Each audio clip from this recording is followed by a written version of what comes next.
Might be my arrogance, but ain't nobody stopping me. That's how I go when you pay for them shows. 2019.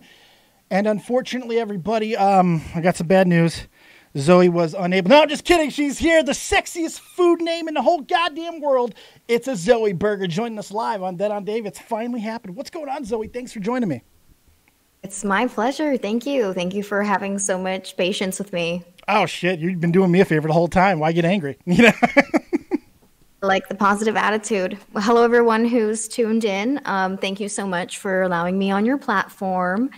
I really appreciate it when people want to collaborate with me because then I get to meet their audience and then they, more importantly, they get a chance to meet me and realize that I'm not as large as I appear on camera. Are you the evil tyrant that some people make you out to be, Zoe? Are you trying to say that the internet may not be exactly accurate about you? Is that what you're saying? Yes, that is exactly what I'm saying. I know it's a crazy, crazy idea. Really mind-blowing. But I do think the internet has gotten me a little bit wrong. Sure. But also a lot right. Yes. So when it comes to being like this mean tyrant, I definitely think that I was. I definitely think I was unable to see that because the only kind of leadership that I'd ever seen in my life was a form of autocracy, like one person in charge making their will. Like even when I was working and having a regular job, like the bosses ran everything like that. Sure.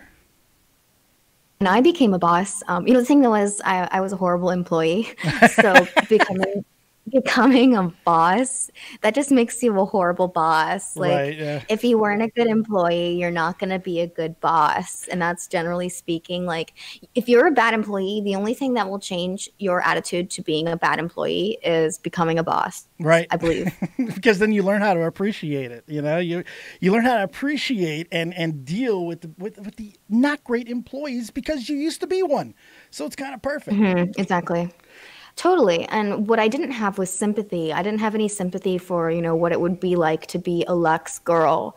It's something that I lacked, and it's something that the world lacked to give to me as well. Right. So, why would I give sympathy to girls, give a shoulder to cry on? Why would I be that extra, support when I didn't even know how to support myself? I knew how to do it financially. Yeah. Like that was the big thing was like, okay, how am I going to pay my bills? Like, okay, I got to that point where I was paying my bills and then there's more profit left over. But I just decided that I didn't want to have a regular kind of life anymore. Mm-hmm. And I wanted to have a different life. And I've paid for that decision and enjoyed it ever since. Yeah. You've had such an interesting run because not only have you had numerous ups and downs, and we'll get through a lot of them throughout the course of the show, but it's all been public. And that's always not the easiest thing to deal with. I mean, your love life is public, your family life is public, your day-to-day work life is public, your body is public. Everything about you since day one, since basically you broke into the internet, has been 100% upfront, and that's literal. I mean, you were one of the original OGs in the how do we call them? How do we call you guys the twerk streamers? Booby streamers? Okay. Thought booby you don't like streamers Thought? is yes, the Twitch thoughts. I was the queen of the Twitch thoughts, the OG Twitch thought. Honestly, now looking back, at the time, I didn't think that I was the OG because I saw Pink Sparkles and I saw Casey Tron and I saw these people and I was like, oh my God, they have such a good jig. Like, this is such a good jig. Like they're doing sexy things, but they're claiming to not do sexy things. So what if, now this is going to be radical. What if I do sexy things and I don't claim to not be doing them? Like when the girls go to put their little Post-it notes on the wall for their donations or whatever, like what if I don't pretend like I'm not showing off my butt? What if I actually bend over and say, whoop, got to pay my college bills? Yep. Like I added this another layer that now what I didn't know at the time was that the reason why these girls have this layer there is not because they hate their sexuality and not because they are lying. Like I saw it as insincere. I was like, oh wow, these girls are pretending to be so so good of an image, and when in reality what they're doing is they're using their body for views, right, and they can't be honest about it. Yeah. Wrong. No, what they're doing is the only thing that they're allowed to do without being considered unprofessional. Right. And I kind of threw myself to the wolves to never be taken seriously because of the angle that I took. I thought I was taking a sincere, honest level, but then I proceeded to be a liar and a hypocrite. So people couldn't relate to me being genuine and sincere. Basically, while my you were issue still is, telling some lies and being hypocritical. Exactly. So my angle always switched up. You know, I could have been like the booby streamer that doesn't know she's a booby streamer, or I could have been, you know, like a cam girl, could have went all the way balls to the wall, and those have audiences. But I kind of towed the two. And you still got hit. And I got I pissed off both audiences. I pissed off the prudes because they didn't want to see that shit. Or they didn't want anyone to succeed from doing that kind of stuff. And then on the other side, I pissed off the strippers and the cam girls because how the hell is this girl showing less and making more money than me? Right. Yeah, I mean, in some ways, they probably felt you were blowing up their spot a little bit because part of the whole allure, it's kind of like wrestling and entertainment in general. You don't want to know that it is with a wink and a smile. Sometimes you just want to see the wink and a smile, like the girl knows what she's doing, or the guy, whoever is doing whatever they're doing, they know exactly what they're up to. But that wink and a smile, that little uncertain, that unspoken bond that you have with the audience member or the streamer, that kind of made it cool. Now, nobody has that shit anymore. Anonymity is gone. Now people are just kind of being a little more open about it. And you started that and people resented you for it. Do you think that's fair? No, but I also think that life isn't fair and that people need a bad guy. Right. And people were able to demonize me in a lot of ways because I was able to represent everything wrong with everything. Like whatever their opinion was, I represented everything wrong with it, whether it was too much sexuality or not taking games seriously or girls that do sex work that aren't actually doing sex work. Like whatever pisses you off, whatever triggers you, I represent that. You were definitely in 2016, 2017, especially. You were the lightning rod, man. I mean, like everything. You can make an argument that Catch 33 doesn't even happen because you were one of the first things that we talked about. You know, I mean, like you gave us one of that first little jumping off points, and that's how you and I got even slightly connected because you gave me one of my first big shocks on YouTube, or on Twitter rather. You followed me, and I wasn't expecting that, so that was always cool. And you stayed followed to me too, which is even crazier because I'm the most irrelevant person in the entire group. I disagree. I think that you're very sincere and your personality is strong and it has depth to it. Oh, thank you. And I think that is something that can't just disappear overnight, unlike my fame.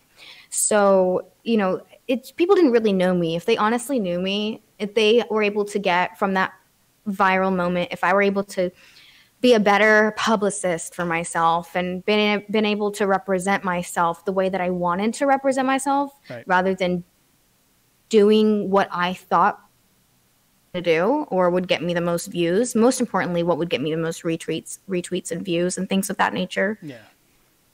That's all I saw. Like that's what I grew up on YouTube watching. I grew up watching reality shows. I eventually made my own crappy one. You know, I thought I was doing great. You know, like I was doing everything that I always imagined being famous and having a following would be.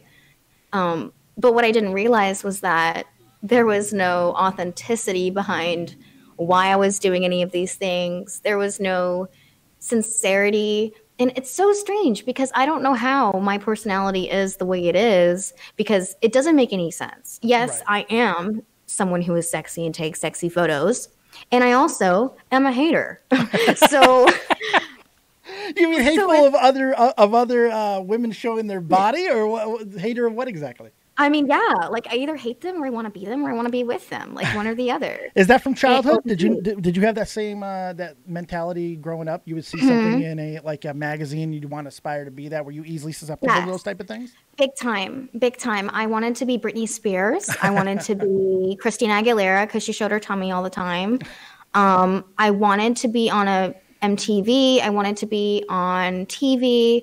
I wanted to do like basically everything that we now call basic. Yeah. Right. Before The Bachelorette was a thing, you know, I probably would have aspired to that. And I just made it happen. Like I always told myself, you know, if I ever made a YouTube channel, I would be famous. I know I would be. And then I just never did it. Right. I never, ever, ever did it. And then I got famous and I still never did it. No, it took you to getting banned. Yeah, it wasn't until you got banned. From Twitch, that definitely catalyzed me. I actually did have an authentic, like you, I had an authentic audience when I was on Twitch. Because I would go, I'd play my games, I would make my little jokes. It wasn't as sexual. I would just wear my low cut top because I had massive knockers. Yes, you do. And wonderful, beautiful knockers. Yes, I agree. Double bra at the time because I didn't even get my breast implants then. That was before the boob job, wasn't it? Yeah. Mm-hmm. Yeah. So, but people don't realize is that I got breast implants to match the boobs that I was pretending to have. Oh, is that? So when it looked like nothing happened. I remember your videos and everything when you were going through the process and you were talking to your doctor and everything. And, you know, it's kind of weird. Like so many people will hate on stuff like that. But I don't know what it was. I don't know if it's because especially at the time before a lot of some of the other like scandals and things hit, I always just found you as a genuine person that, you know, fuck, this is who I am. I'm going to own it. And I'm just going to be this person. And if you don't like it, simply get out of the way. I'm not trying to hurt you. I will if I need to, but I don't want to. That's how I viewed you as. That's how I saw you as constantly. And it's kind of why I've always just had this little bit of affinity towards you. I like that. I like people who go for what they want and are unapologetic for it. I don't like when it goes to those darker realms where you have to start protecting and then sometimes people get hurt in the crossfire. And you've been a part of literally all of that in a very, very small, short period of time. I mean, when did you start on Twitch exactly? Like 2014, 2015, something like that? I started in the end of 2015, and then I took a break in March of 2016, and then I got famous in September of 2016. So I took a 5-month break after my second ban. And because it was only a ban for 2 days, but then I switched to YouTube after my second ban because I was like, you know, this is getting like a little touch and go for me. Right. And then when I started calling myself the banned Twitch streamer is when they banned me for the third time, you know. Oh, really? And I always just for using the term? There's a clause in the contract that says if you bring unnecessary attention or bad like publicity or whatever. Bad publicity to Twitch that they can ban you as well. Gotta love Twitch. So partnered or affiliated because that was before affiliations or anything like that. Yeah, you were the old school. You were a partner, yeah. I was never a partner. Oh, you didn't make part. Oh, I thought back then that's when. Mm-hmm. Oh, so you didn't make any. You didn't make anything off of the advertisement or anything that was going on Twitch at the time. No, I didn't make any money except for on donations. Everything was all donations. See, okay. Now back then, it was weird. It was kind of backwards. It was a little bit harder to get affiliation, but a lot easier to get partner once you were affiliated. And now they've made it damn near impossible. It's hard. It's hard to get from affiliation to partnership. It's a hell of a lot harder now. But at least they've let a lot of people become affiliate, which you didn't even have. So everything was predicated off of donations. And you just after the ban, you just essentially brought that over to YouTube, who didn't even have their own gaming platform up and running fully yet, correct? Yeah, they didn't. So basically, I saw in the algorithm that, you know, people like these two things, and something that at the time YouTube rewarded, and they still do this to a degree. Mm-hmm. AI is an algorithm.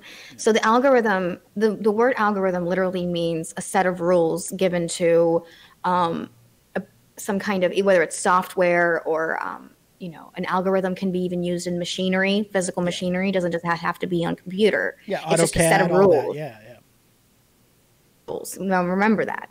So the set of rules in 2016 for YouTube to maximize their plan was to maximize views. So the maximum way to have viewership, it was shock and awe. So a lot of clickbait was going around at the time. Oh yeah. Other multiplier effect to the algorithm was that whenever you would create a new niche on YouTube, it would explode because you'd be the first to that category. Right. So for instance, like doing as seen on TV videos or doing ASMR videos and being the first ones to catalog it. Are you going to get all the views if you're the first 3 girls to do it? Yeah. First 3 years? No, probably not. Not until a whole bunch of other people. Until it develops the actual category. Yeah. Yeah. That's what happened to me, is that I created this bikini streaming thing, which has never been seen after. I've never seen anyone do it since. Hell, now you really can't. Shit, I'm surprised you're still able to get away with it from time to time. Hell, everything. You can't do anything anymore. Shit, trying to take away the entire platform. On YouTube or Twitch? Both. It seems like the booby streamers have gotten a lot smarter on Twitch, and they're a hell of a lot more protected now, which I'm sure you got to find ironic. You got to find shit ironic as hell, if not aggravating. It's more allowed now, so there's nothing I can do about that but cry over spilled milk. Right. All I say is that they're balancing on a tightrope, and they have no protections, and they better have if you rely on Twitch for income, you better have a safety net, because they can pull that out from you at any point and have nothing that they don't have to give you severance pay. They don't have to give you unemployment. They don't have to give you nothing that you get from a regular job. And they can still take whatever they want from you while you're giving them views and while you're giving them monetization. Yep. So here's the thing that will blow everyone's minds. If you're not already famous on Twitch, you're not going to get famous. Probably not. Sorry. Unless you get really lucky, or the right collab, or the right shout out, you're screwed. No. You're literally not going to get it. And here's why, Dave. I'll tell you why. Because the industry is saturated now. And when there's saturation, there's no way, there's barriers to entry become colossal. And in economics, and I'm using all these economics terms and stuff, and it's because I did a lot of research to try and figure out what happened. Literally, why did this economy of streaming change from the time that I joined till now? And I truly believe that it's because there's an oversaturation of talent. Mm-hmm. It's impossible to get discovered on Twitch. It's more possible to get discovered on YouTube than it is on Twitch.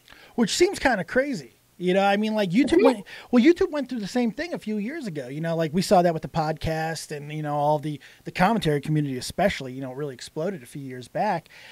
You saw all this oversaturation. It was really hard for people to get established.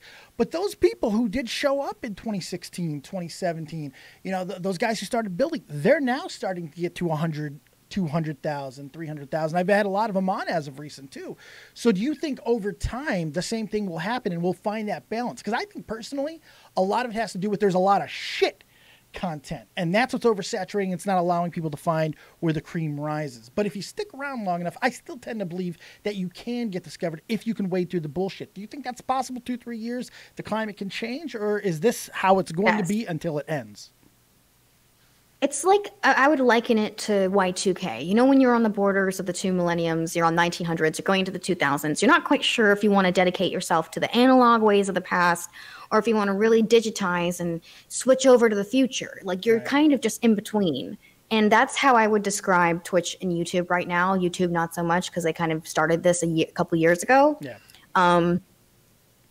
They don't really know what kind of content people are looking for anymore. Because before, I was an Instagram model. Before Instagram model was a thing, I was making money before people even knew how to do any of this. I didn't know I was 5 years ahead of my time. Yeah. If I would have done that, I would have minded my own fucking business. I would have stayed in my lane. I would have kept my head down and not pissed off so many people. But unfortunately, that's not the way I played my cards. Yeah. Now, the way that the two worlds are kind of, 1 foot in, 1 foot out, is the same thing on Twitch, on YouTube, because people that are streamers now that are like making, 100, 200 views or more, live streamers, 4 or 5 years ago. So the Twitch they know is the 4 or 5 years ago Twitch. Right. The audience they know is the 4 or 5 years ago audience. Yeah, you're not wrong. They used to it. They grew with them. They keep their little community, and they've almost like in a time bottle transport them into the 5 years into the future. No time's passed, or only as much time as you're following. If they look like they've aged 10 years, and it's been 10 years, Right, yeah. Hence why porn is, such a quick industry, because you can consume the content so quickly. and then it's, 10 years of her life has passed by. Right. But you were jerking it the whole time, and so enough, you got to switch your content. So point being, there's so many areas on Twitch and on YouTube that are waiting to be explored, that are brand new content, that are brand new ideas. We just haven't stumbled upon them yet. Yeah. Especially on Twitch, because Twitch just started becoming a little bit more like YouTube. They've changed their categories. They're allowing a lot more. I get triggered every time I hear the word Twitch. I'm sure. I can't even imagine, because this almost seems like it's more conducive for you now than virtually any other platform. I mean, you have a lot of people who have caused some shit. Like Arya Nina is on fucking Twitch playing within their rules now. It's just like, and we have a lot of people like that who are playing within these set of rules because they're a lot more playable. Do you feel that you could do what you did then under the rule set that is now and be successful if you don't, have that moment where you start fighting with people and all the backlash comes? Do you think you can maintain on Twitch within the rules now? Absolutely. I think I would be one of the best, and I think I would have one of the highest view ratings, and then I would be watched like a hawk. And I think people would riot. I think it would just be riots for days. So, and I just have this, like, even if I'm minding my own business, the more I mind my own business, people pick fights with me. The more when I'm going around and I'm, actively trying to cause drama, people stay away from me and they mind their own business. Why do you think that is? I mean, that seems so weird. It's like when you went through everything, now you're trying to kind of restart and do things, and you're being, very cautious, not talking to a lot of people, but everyone still wants to bring you up. People want to do videos. Fat assholes like me want to interview you.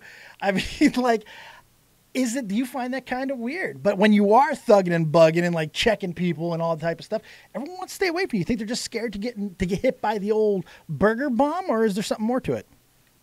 I think it's people can smell desperation. And I was becoming desperate because I didn't know how I got my fame. No matter how much I tried to say I was in control, I had no idea how what had happened to me happened. And I only had vague ideas. I was just doing things that I thought you were supposed to do. Yeah. Like, how some people go and they get married, they go to college because they do what they're supposed to do. They feel like whatever. Well, when I got famous on the internet, I did what I was supposed to do, which at the time people were beefing with each other. And that's what I just mimicked the behavior that I saw. And you used the tools that were afforded to you too. You used Drama Alert and any other tool that was there. Yeah. For like why, your initial question of why do I think people come after me during different times. Whenever I am sitting here looking at my views, 10,000, 20,000, and if I decide to start feeling bad for myself or think about the glory days, I remind myself it feels like to be every single person that hits you up. Like, people knew I was a bad person and they just let me be because they were getting something from me. And they had don't you think that someone should have brought it up to me, in my company? Hey, you're kind of an asshole and it's horrible working for you. Probably. And your house is a fucking mess. Fucking mansion ass bitch having a nasty ass house. You think that could have been said to me personally? Yes. Yeah. But unfortunately, I created a system where it's easier to go and put things online and throw them all out there and expose and beef with people. Karen herself orchestrated the whole, how Zoie Burgher is going to die thing. Yeah. And got Abigail to leave. And Abigail, was always me. Looking back at old videos, I see the way that she talked to me. She didn't even like me. See, like, it's very clear. That beef was always weird to me. Like, because you two seemed very close. You appeared that way. We used to be girlfriend and girlfriend. Right. I mean, that's the way it seemed. How long had you known Abigail? I knew her since 2015, but the thing is that she did that to me before I was famous. She ghosted me and blah, blah, blah, left me. And then she did it again when I was famous after I gave her something. And you know what? I would do it again because you don't do something nice for someone with the intention of them to you. Sure.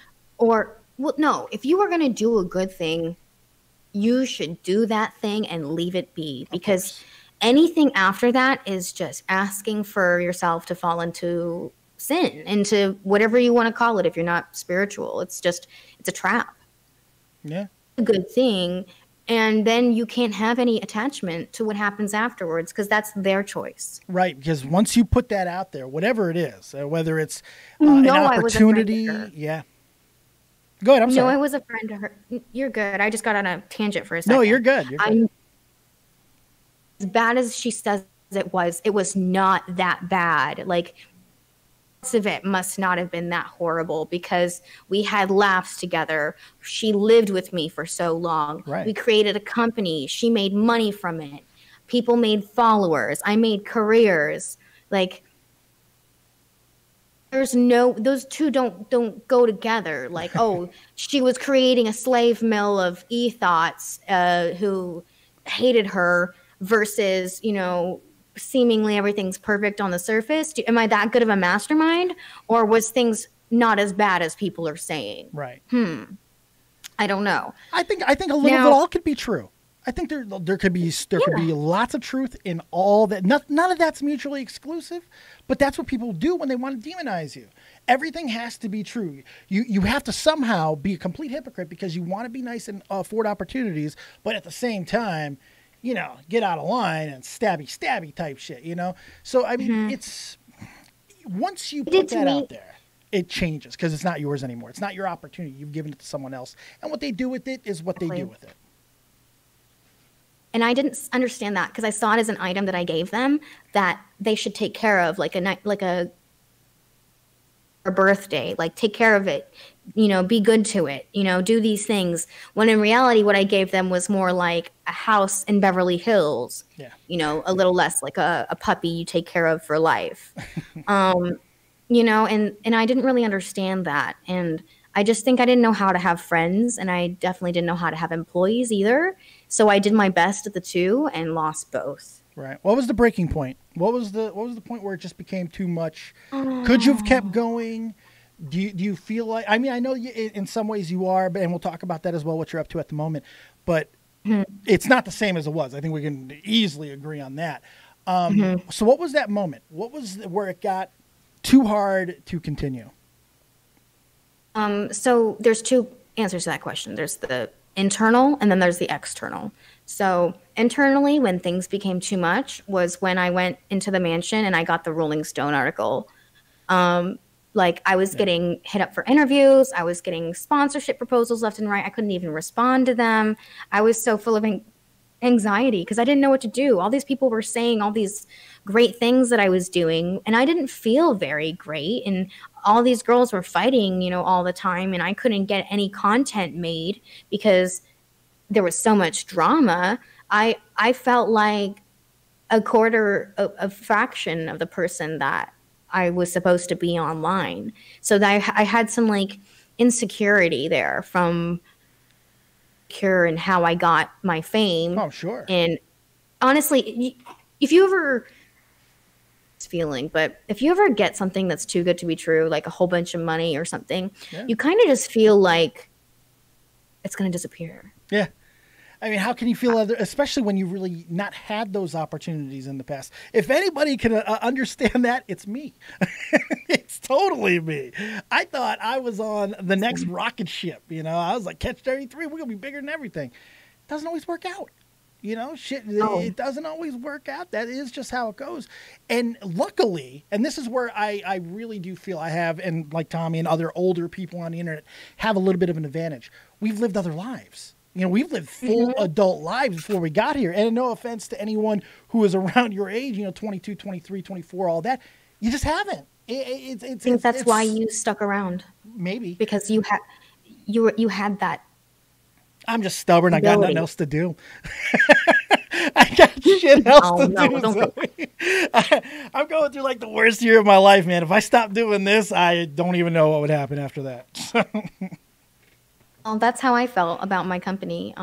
So much that I fell into a huge depression when everything, fell apart. the external one was, of course, you know, when Abigail left, was tweeting all these horrible things. I posted nudes of her, Kieran leaving. Like, that's just, and then, oh yeah, the Celestia Christmas thing, which was like an added sequel, like at the same time, like horrible, horrible stuff. Like, now Celestia seemed to be that first chink in the armor, for lack of a better phrase. That seemed to be the first one that people started really getting on. After Lux was, you know, announced, and you guys were doing everything you were doing, showing up at, you know, conventions, talking with Scarce, doing the video with you, Abigail, and Celestia. Everything seemed to be going right. And then Celestia started talking about the million subs, nudes at 1 million, and all that type of things. What happened there? Because this one's interesting to me. I didn't understand it then. I don't understand it now. And now, from what I understand, nobody can find Celestia. So what happened with the Celestia? And was that one of the first big chinks in the armor or turning points that you would say? Yes, and I think I take full responsibility for where she is and the situation that she's in. Yeah. It seems like it's what she wanted to do, to be fair. I mean, she did pursue it actively. But you think that you... No, it's different. All right, please. It's different when you have someone who's telling you can't do something. Right. You're going to 100% do that when you're 18. That's true. That's true. And I believed that because she had this big bad online baddie, you know, like, who was her arch nemesis, who was, you know, and she was the, I'm gonna release my porn at 1 mil, and it's not going to be a stupid soft core video like Zoe.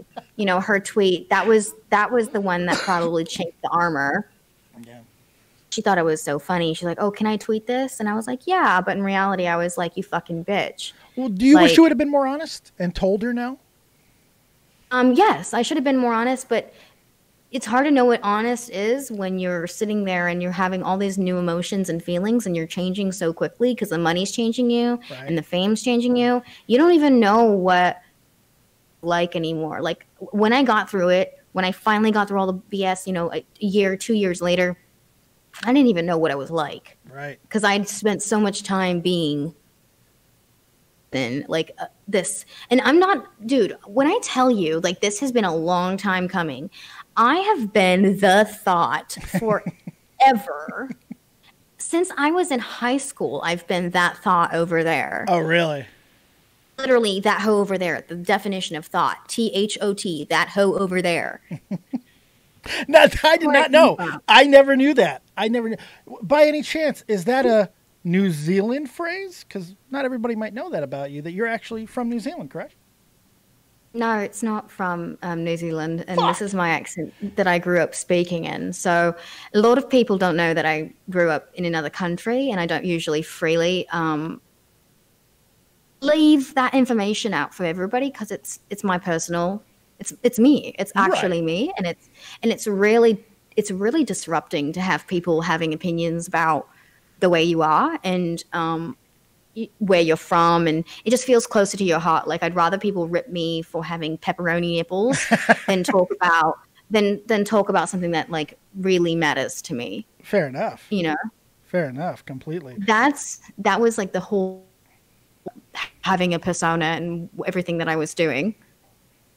So that was the whole point of it. You were burying that life so you could have a life that would be, if you are going to get attacked, if you are going to get beaten up by the internet, it's going to be this version of you, not the original real. Okay, I get that. That makes sense. So it started in high school, and I was, you know, I suddenly became, I looked at pictures of myself, for the record, from the age of 12 to 14. I grew 8 years. My tits, my face, I looked like I was 22. I was getting into clubs. I had a fake ID. How old were you? From the age 14. Woo. I lost my virginity as well. Oh, really? So, and I was in a small town. So when they found out about things like that, you know, it became something where, oh, when you want to have a good time, you invite Zoe over. So they would get me extremely drunk, and I didn't even know these things were happening until at school, or, you know, no one ever thought, you know, oh, these 21-year-olds that are, you know, sharing Zoie Burgher back and forth, there's something wrong with the 22-year-olds that are doing this with a 16-year-old. You would think. In the high school, it was wow, that girl's a fucking thought, you know. The double And standard that of was, gender, you know? and I didn't understand, so I thought, okay, if that's the way I'm going to be viewed, I'm just going to 100% do it. I started wearing the short shorts. I started doing all these things that, I thought that a hoe was supposed to do because it got me the kind of attention that I wanted. It seems like that is the common thread, is the attention. Is that that's always been your driving force? Yes. You think that's fair to say? Yeah, because mommy and daddy, I love you, but you guys had other problems and you never had enough time for me. And so you found your own attention. And it took lots of years of therapy to come to terms with that. I can imagine. It's hard for me to be vulnerable. Well, you're safe here with me, so I got you. That's the thing. This is why I really wanted to have you on too, because part of the interest to me is how does somebody deal with some of the things that they go through, and it's not always easy to do. And the cool thing about you, and this is what I respect about you, I've gotten to watch like all of it.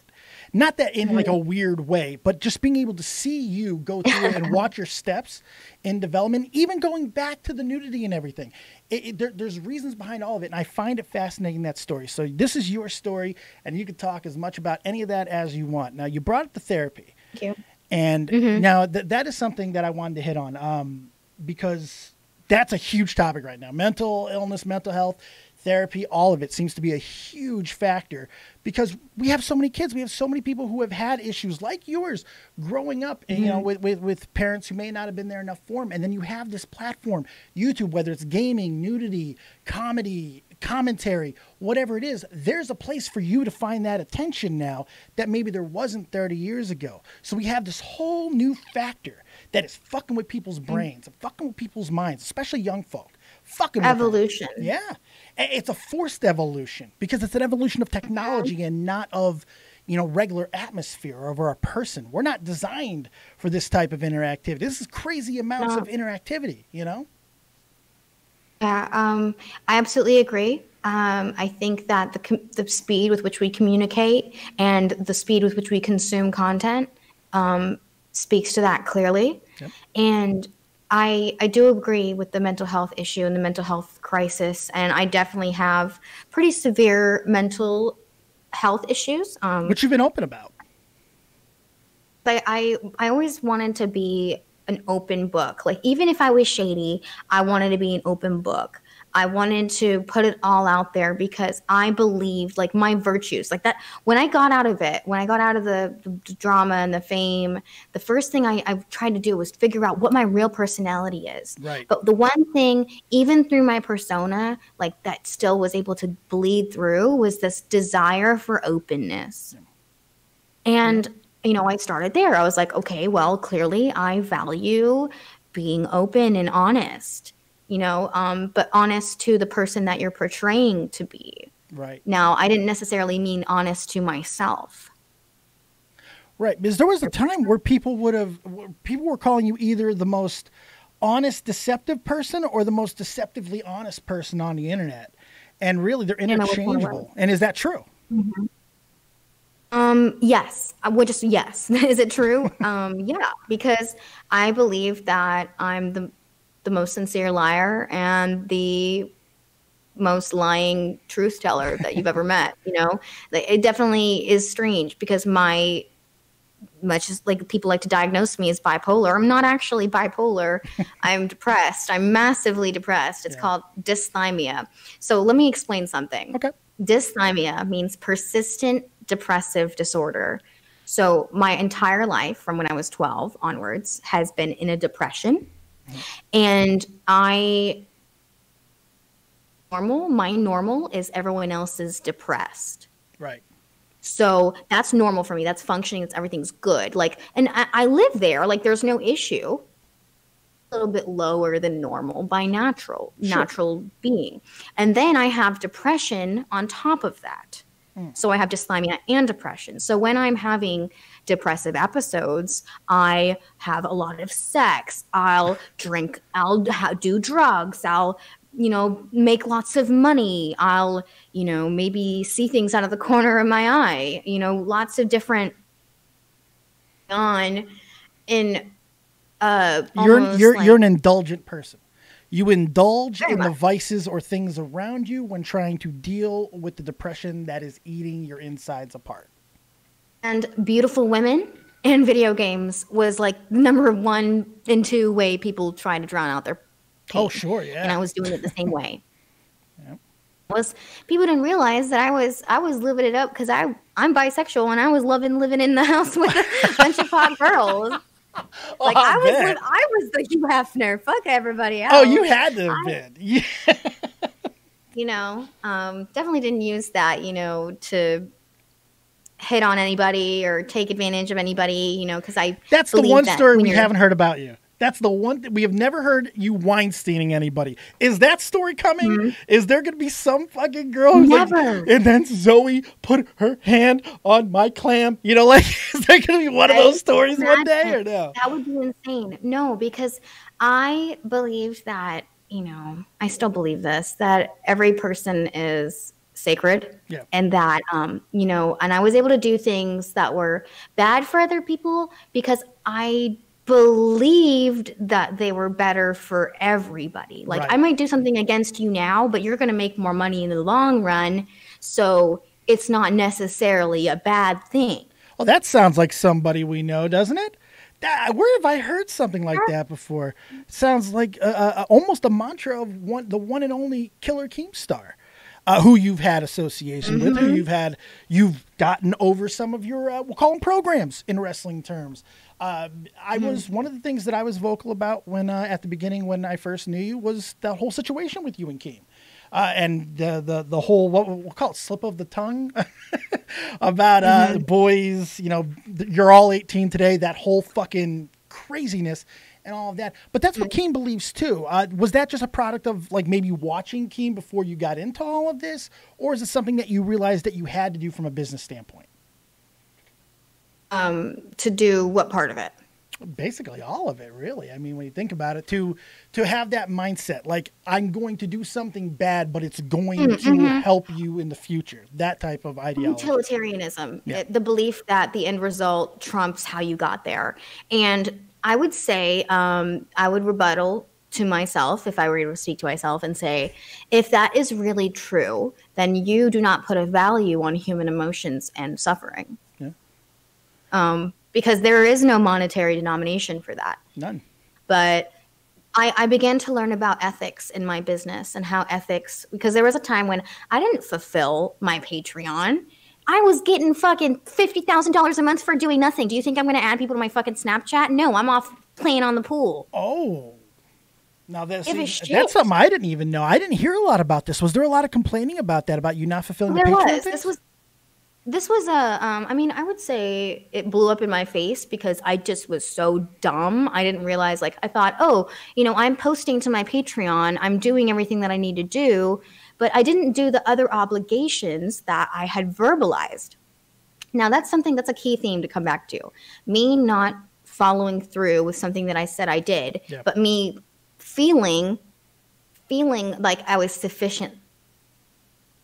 Now, could I have changed my tiers so that they were not so descriptive and so broad that they felt that they were entitled to these things? Yes, but that would have been work. Right. And I was allergic to working.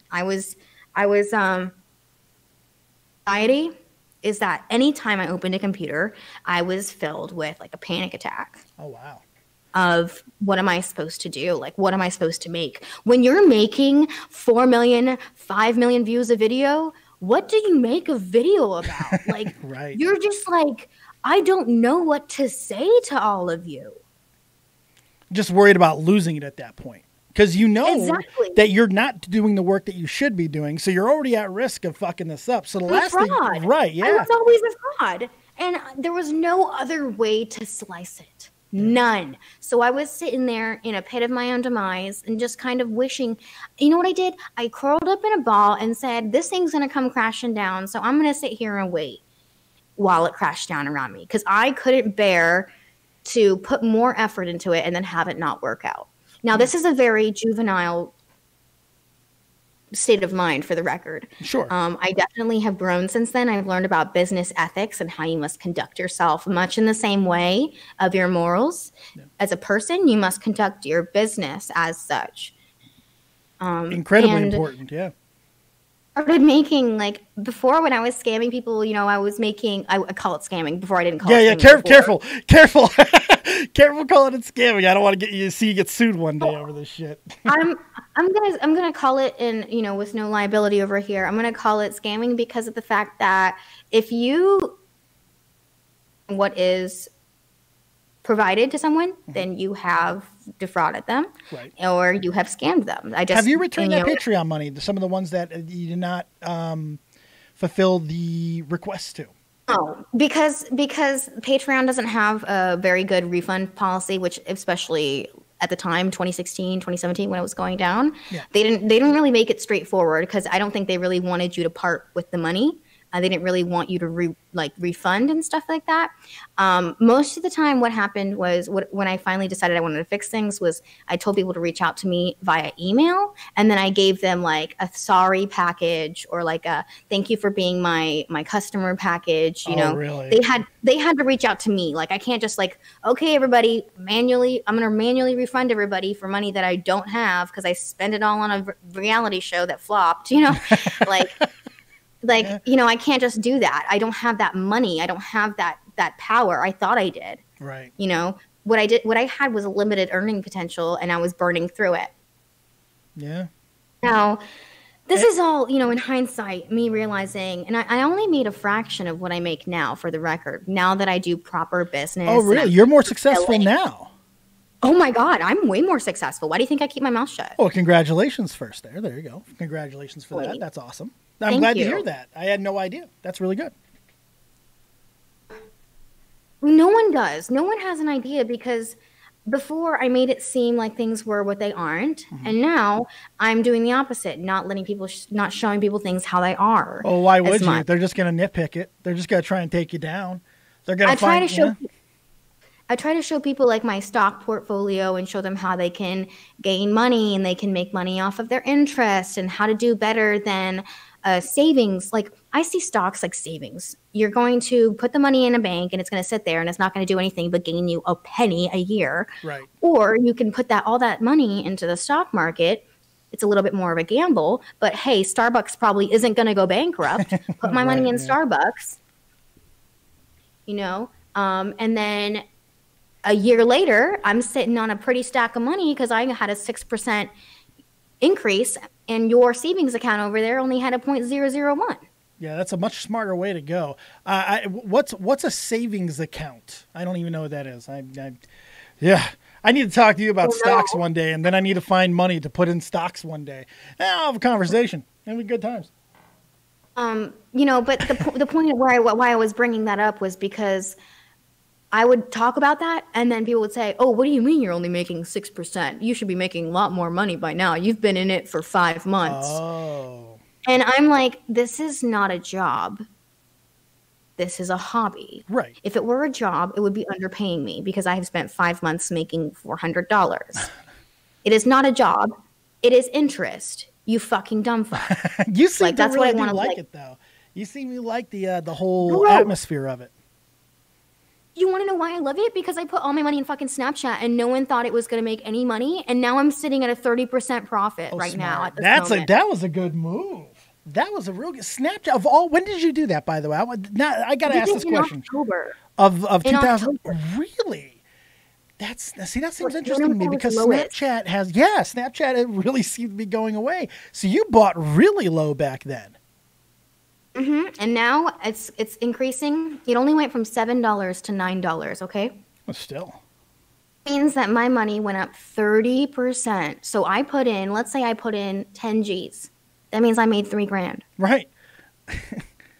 It did that. It went up that much, and it's not going to stop. And I'm going to keep making money, and I'm going to keep it's just Zoie Burgher has something in the water. Like, there's always been something about my gut feeling. My gut feeling said, no, this is going to make me money. I'm going to do this way. Yeah. And I did that with Snapchat. I said, everyone on the internet was like, there was people that were messaging me, Sell your Snap funds. You will only lose money. I'm saying this for your health. I can literally send you inboxes from November and October that people are concerned for me because I put Snap in my bio for my market, for my shares, saying that I put money in that in Tesla. And everyone's like, oh my God, this girl's dumb. Like, she's so dumb. Like, it started off at $30 and now it's sitting at $7 and you're going to buy the stock? Are you stupid? Here's the reason why. I make all my money on Snapchat. I make so much money on Snapchat. I saw the potential in it. I believed in it. Yeah.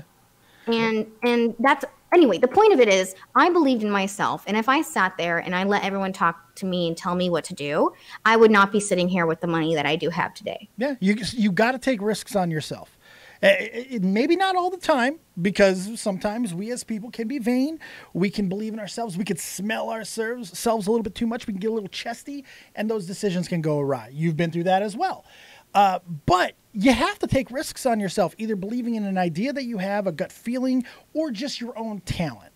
And I mean, good, bad, or indifferent, Zoe. I mean, you've had your fingers in a lot of pies over the years. You have a lot of different interests. You do a lot of different things.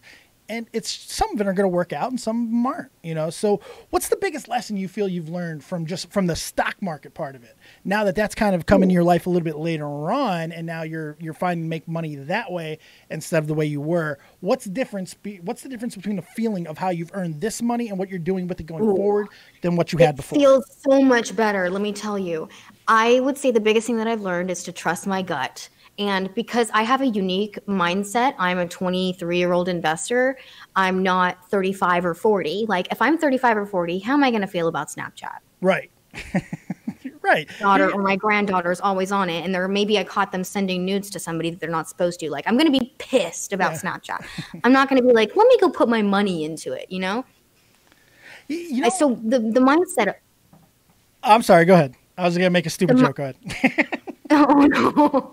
The mindset is that because I'm younger, I have a different perspective. Yeah. So what you are going to think is a good investment at 40 is not what you're going to believe is a good investment at 23. True. So I just had this belief that my perspective is going to be helpful because I'm young into the stock market, and they're going to be coming in increasing numbers when they hit, like, I think that when they're about 30, they're going to want to go into the stock market. So right about 2020 is when Snapchat, Starbucks, all of the brands that millennials recognize, they're going to buy. Starbucks, Snapchat, Amazon. Yeah. A good one. It's all youth culture. Twitter, Facebook. They're all $38 around there right now. 38. Starbucks is 68. You know, this is double digit. To put that in perspective, Amazon is currently sitting at 1,489. Yep, it's a spicy meatball. So, Twitter, $31 at this current moment. 31. Yeah. Okay, that is nothing compared to Amazon. Yeah. But when you look at the actual numbers of it, like any person could tell you how powerful. Who's been on Twitter can tell you how powerful a tweet can be. Right, the scope of it, absolutely. So, what I learned was to trust my gut and to say screw it to everyone who's older than me and to do things the way that I wanted to. Any time that you wish you could have done the reverse? Is there any time in the past few years, or hell, ever, where someone gave you a piece of advice that you decided not to listen to and trust your own gut, that you wish you could have that moment back, that you wish you could have listened to them? Do you have one of those?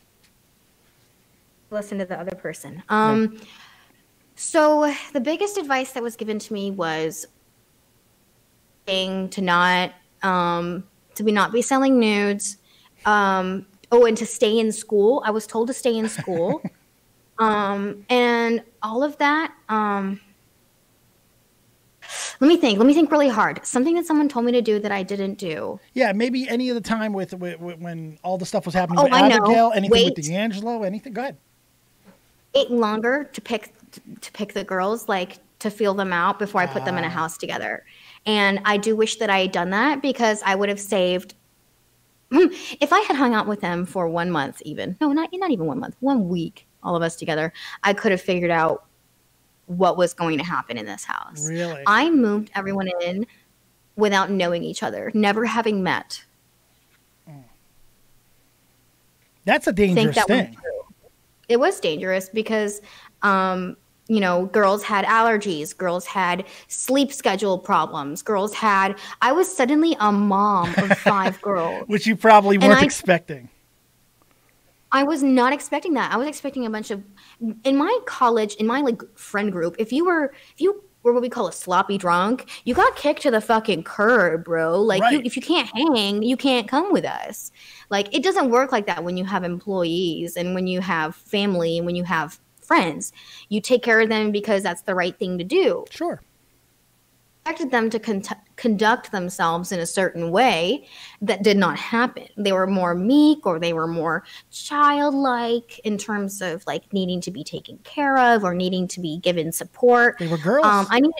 I needed girls. Yeah, I didn't know how girls worked, dude. Yeah. I only knew that I could never understand them, and I never made friends with them, and I was always the girl who's hanging out with guys. Right. AKA, now you're trying to be that power source, the one that's in charge of all these girls. It's hard to do.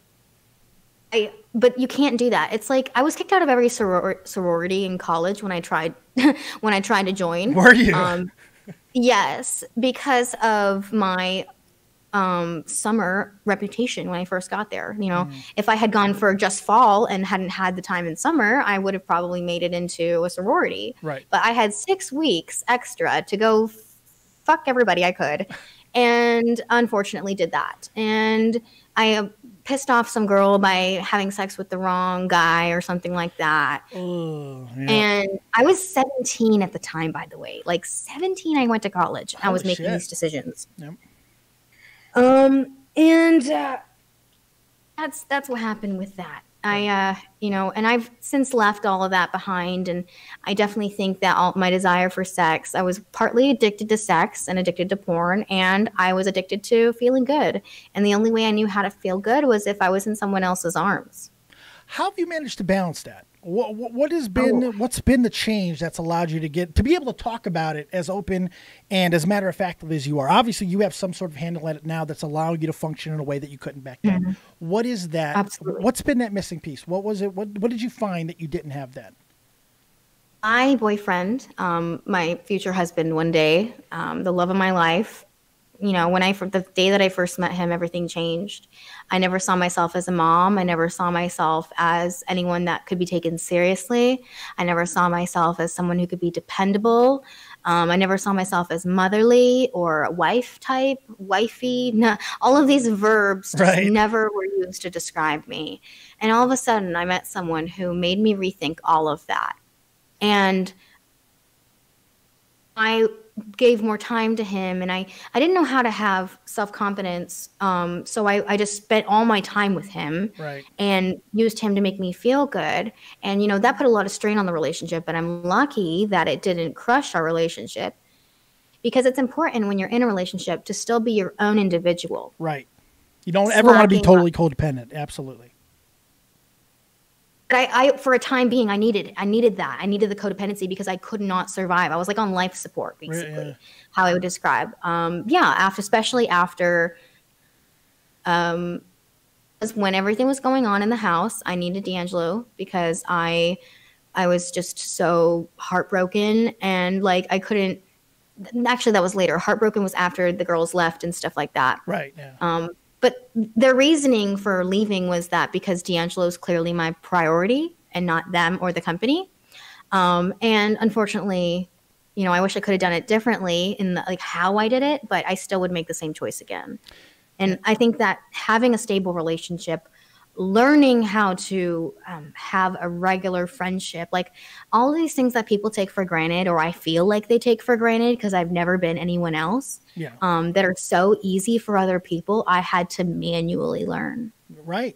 And you had to do it again in the public eye, in front of everybody, in a house full of people that are, you know, judging you as well. You know, one thing I did want to touch on was D'Angelo, because he's taken some shit. You know, he's taken some blame. There are some people who have made jokes. I being one of them, by the way, full transparency. I've made some jokes at D'Angelo's expense as well, just because just jokes, nothing serious. But do you feel that there's any truth to that maybe D'Angelo did change you in a way to where your focus may have changed and you lost focus of Lux? Is that a possibility? Do you think that's a fair argument that some people have made against D'Angelo? Do you feel he had anything to do with the fall? How do you feel D'Angelo's role? I think it's so funny that people think that another person, like I don't understand how is, reason that I got famous. Like everyone else is the reason that I got famous. Right. Like everyone else gave me my fame, but then when I lose it, it's my boyfriend's fault. Right. Like what the fuck? That doesn't make any sense. No, it was decisions that I had made when I first got famous that were finally coming to fruition. Like the lack of work ethic, the lack of building a brand. Like at any point after I got famous viral, I could have started making content consistently and make that my primary thing to do, but I didn't. I chose not to work. And when he came into my life, I welcomed the distraction and I didn't put a lick of time into Lux because I already saw the nails in the coffin. I already saw the nails in the coffin, so I wasn't going to sit there. Now, I didn't think it was going to happen the way it did because I think they thought that I gave up on them or felt like I gave up on them, right. Which I'm sure it felt like that. But when in reality, I needed someone to reach out to me and tell me that everything was okay and that they would still be there for me even if things didn't work out. Yeah. Unfortunately, that's not what happened. No, you didn't have anyone who put their arms around you and said, you know what, we're going to get through this together. They all left. And it's a little bit harder to deal with. It's like, Jesus Christ, you already have these issues of depression and, fulfillment and all these things. And now when you've made these mistakes and you've allowed it to happen, the one time that you could use but you know what, to be fair, I don't think any of those girls who just had all of their dreams probably dashed a little bit as well were necessarily thinking about putting their arm around you. They're thinking about their own success and their own futures and how they can, figure stuff out. Do you harbor any resentment to any of the people that you associated with back then that maybe didn't put that arm around your shoulder that you needed so desperately? Absolutely. I will always feel resentment until I can finally come to terms with cope with the fact that, I'm hurt. I'm hurt because of what happened and nothing's ever going to change that. And you know what? It's interesting you say that because I never thought about it that way, that they were more focused on, they saw what they created being lost because of that. But what they don't realize is that if they had been a true friend, if I had known what being a friend was like, that it never would have all fallen apart. Right. But we didn't know how to treat each other. We didn't know how to be. And it was best that way because I think it could have gotten a lot worse. Like, I think Jake Paul is a really good example of what I was trying to do. And I'm telling you, there's a lot of messed up stuff that happens in those kind of houses. Oh, absolutely. And they have to be like swept under the rug. And, no matter what, if you have one person in charge of something or one person who's the star, like it just is an unsafe power balance and it's never going to work out. Like, no, how can I should have never lived in the house. I should have never been there. I should have let the girls live there. And then, because then they would not feel like I was never being there. It just lots of different things that I could have done differently. And yes, I do think that they were thinking about their own careers and how they could. Which to a standpoint is understandable. They all lost opportunities too. I gave them their career. Why could they not have more faith and more trust in the person that created them and their personas and worked with them individually, but rather would because Kieran and Abigail were there with each other every day and they were going through the same experience together and they were going through something that they could not relate to anyone else because of what they were going through. Right. So that made them closer together. Sure. Whereas it distanced them from me. Well, you were the boss. You were also the boss, which and I couldn't get them to work either, by the way, because they were they were allergic to work, just like I was. Right. Yeah. Especially when it comes. I'm not going to say easily, but quickly. I think quickly. I know you worked your ass to get what you got. Easily. Don't get me wrong, but quickly. It happened fast. It's hard. Sometimes I wish I just would have walked into a strip club and just done that. Right? There would have been a hell of a lot less bullshit. My parents wouldn't have been involved. Like, I wouldn't have had to deal with it. I could have been married to a rapper by now. You could have been Cardi B. Bro, like, you don't even understand. Like, I used to have like football players in my DMs. I had rappers in my DMs. I voluntarily unverified myself Yeah, you did do that. Yeah, you did do that. Like a deity. But you know what? I think I deserve that because here's the thing. I need to do it the right way to see who sticks around with me. You know what? Yeah, all that happened, but they will always be there for you. And someone or some people out there are still watching me. And if I keep fighting the good fight, the belief that I can push through and I can find meaning from this, if I can do that and if I can pull that plot together, if I can finally string that last little thread through and make it a story that I want to tell, then it'll come back. But You've got yourself a second act, lady. You got yourself a good second act lined up. Not done. Yeah, no. I'm not done yet. And I'm setting myself up for financial success and saving. Like, it doesn't make any sense, Dead on Dave, because I was making a fraction of the money that I'm making right now. And I was a whole bunch more famous. Right. Like, I don't even understand how that works because how much money I could have been making at the time if I knew how to do it. But you can't just, skip the experience and have the wisdom. You got to learn your lesson. I mean, one thing always precedes the other. You learned what you needed to succeed by your failures before. That's just how things work. Fail the first time after they've already succeeded. Does that make sense? Yeah. First time after I'd already succeeded, and this was the first time in my business model. Like when you try a business model, it fails, you try another one. I tried a business model, it succeeded, and then I proceeded to milk the fuck out of it and not grow. Yeah. That is it. It stifled the growth of it. Yeah, no, you're 100% right. You're 100% right. Anytime you become viral, you always stifle your growth because you basically put yourself in a bubble, which Bad Baby, the Catch Me Outside girl, she's going to have this problem as well. Oh, yeah. She's surrounded by yes men who will always agree with her because she makes so much money and they're all on her payroll. She has a mother that she fist fights with when she has issues with her. It's like, hey, that's not going to work. But that's what she was raised. No, she was raised. That's how she was raised. That is her mother's fault. Well, I know. It's still crazy, though. Let's not look over the fact how that they communicate. A woman, a girl, a 14, 15-year-old girl taking swings at her mother over disagreements of who we should be dating is not normal. I think there's almost anybody in the world. There's communication deficits. Definitely something wrong there. Sure, absolutely. Because they don't know how to communicate. No matter how behavior looks, if it comes from authenticity, if it's done by a human being, there is rationale for it. Typically, yep. No matter what, no matter how crazy it is. Like if people are doing things like the craziest thing I've ever seen was this woman who was crazy, had rainbow hair. She worked at a flea market. She walked up, pretended to shoot this man in a car. And I say pretended because I found out that it was staged. Okay, that's good. Pretended to shoot a guy. Then nobody died because they did an investigation into it, the Miami police. She had a friend filming her while she pulled up on this is what it looks like. Pulls up on an African-American male. She's white. Shoots him, gets the baby out of the back of the car, walks away. Oh my God. She gets viral, famous, because she's like, this motherfucker thinks he's going to cheat on me. This is what he's got coming. Blah, blah, blah, blah. She staged that whole thing, got so much clout in her local Miami Broward, fan base, I would call it. Because she works at the local flea market. She does nails. So, if you want, being locally famous would be helpful. Sure.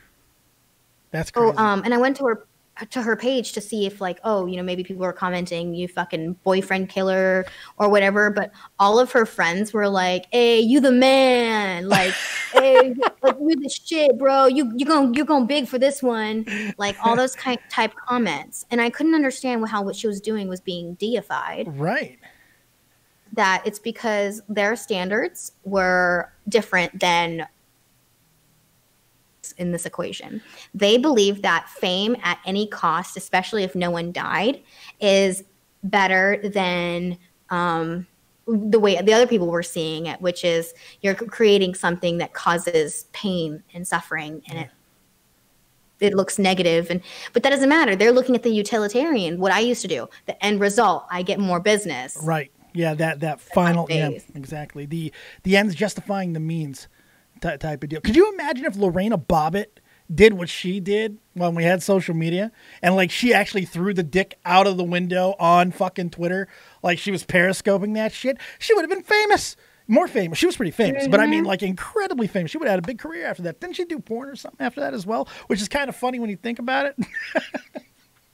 I see. 1989. I just had to Google it. Yeah. So basically, I'm reading this story for everyone who doesn't know. Her relationship made worldwide headlines in 1993 when, after years of being raped, beaten, and sodomized by her husband, Lorena cut off his penis with a knife while he was asleep in bed. The penis was subsequently surgically reattached. Years after the incident, John was convicted of beating 2 other women and of theft. Yeah. You're basically saying if all that craziness happened in today's day and age, it'd be a reality TV show. Oh, could you imagine?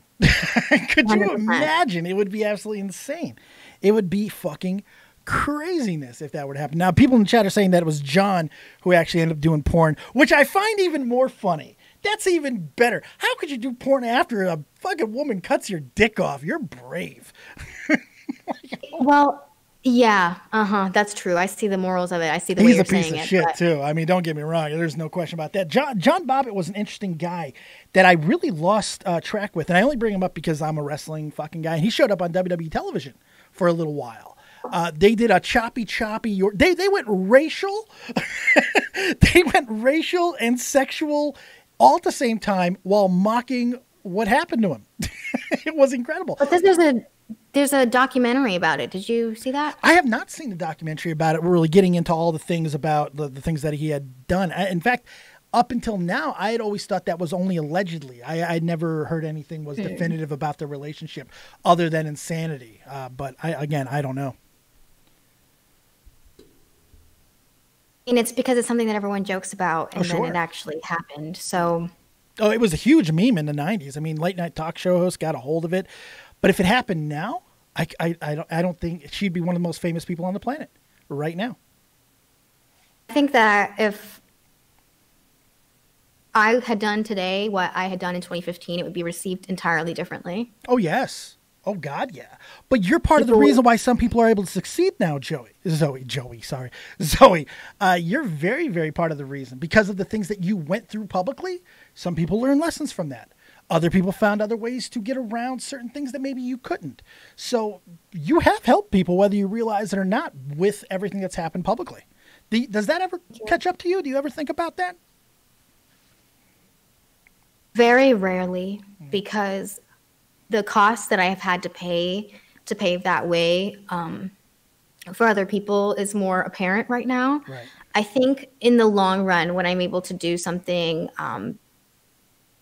more proud of for notoriety and fame, like for instance, when I become the youngest millionaire, because from Snapchat, going up through the roof or the valuations, I can sit there and say, listen, look at this money that I've made from this. I clearly have something in the water. Not only did I able to become virally famous, like voluntarily, of course I didn't know what to do with it. Nobody knows what to do with viral fame. That's why you have publicists and managers. They come in and they start raking up all the cash around you and trying to put it in a form. Like I literally had my YouTube manager say to me, before I even realized this was effed up to say, he said, yeah, that earnings tab on YouTube, it should never be below $5,000. Really?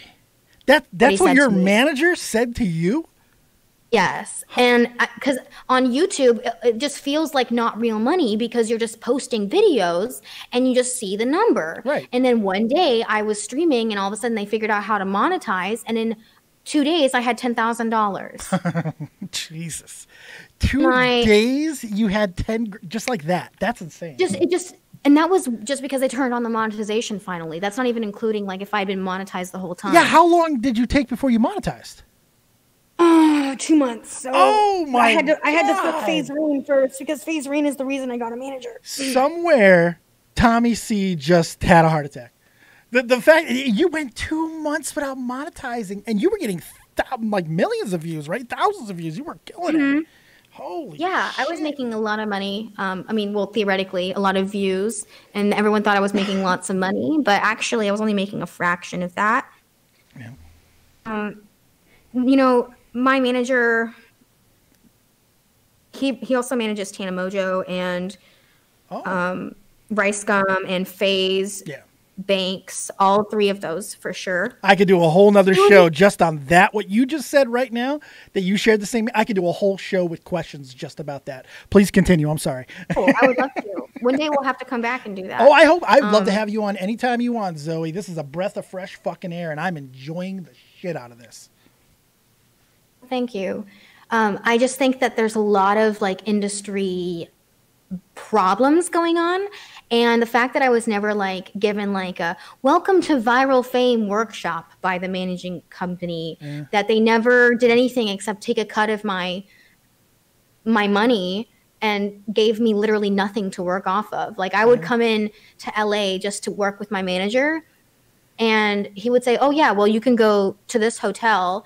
And then I would go to that hotel and he's like, oh, well there's these other YouTubers that are there with you. And basically, I'm supposed to have sex with them or entertain them because they're visiting. And you know, oh well, you know these people. Well, here you go, entertain these people. And I've had that done to me my entire life, where I'm like a commodity to entertain men. And your manager was essentially sending you out on escort missions. But I didn't get any money. He got partnerships from it. Like working so he was only benefiting. Get the 10%. And I was just doing like I thought I was making friends. Oh, we definitely need to do a fucking show on this one. Holy shit, Zoe. I thought I was making friends. Yeah, and it was really messed up because whenever I stopped making views, they stopped returning my phone calls. Of course. I couldn't come in. I tried to ask for like help and stuff like that. And you know, they claimed they tried to have me go on tour when I was in the mansion, and then when I didn't pull in enough numbers, that was when they were done. Like Jesus. they tried this soft what do you call it, soft announcement where they see if who's interested in going on tour or seeing me on tour. After that video, it's still up on my page. I'm going on tour. I never went on tour. They told me to write that video exactly the way I said it. They said, write a video, I'm going on tour, tell people to meet you. And I did everything they said, and they didn't like give me any, they told me what to do, but they didn't explain the bigger picture of what I was doing. Right. So I put one tweet out, one video, that's it. And then from 24 hours of, oh, there's a dog next door. Sorry. It's all right. We're dog friendly here. Okay, good. 24 hours later, they only had something like 10,000 people. And they said that was not enough to justify. Wow. And they, like, the way that they said that to me, though, like, was after 2 weeks of not responding to my emails. I asked about what happened with my T-shirt campaign. Basically, two bad news happened at the same time. Yeah. They realized that my T-shirt campaign brought in only $100 in profit. Oh. And they, after all of the, you know, the costs and fees and their cut and everything, only $100 in profit. And no one wanted to see me on tour because I didn't really know what I would do or what tour would look like. And I only existed for like 2 months, and they were trying to put me on tour. Like no one even. Yeah, what are you supposed to do?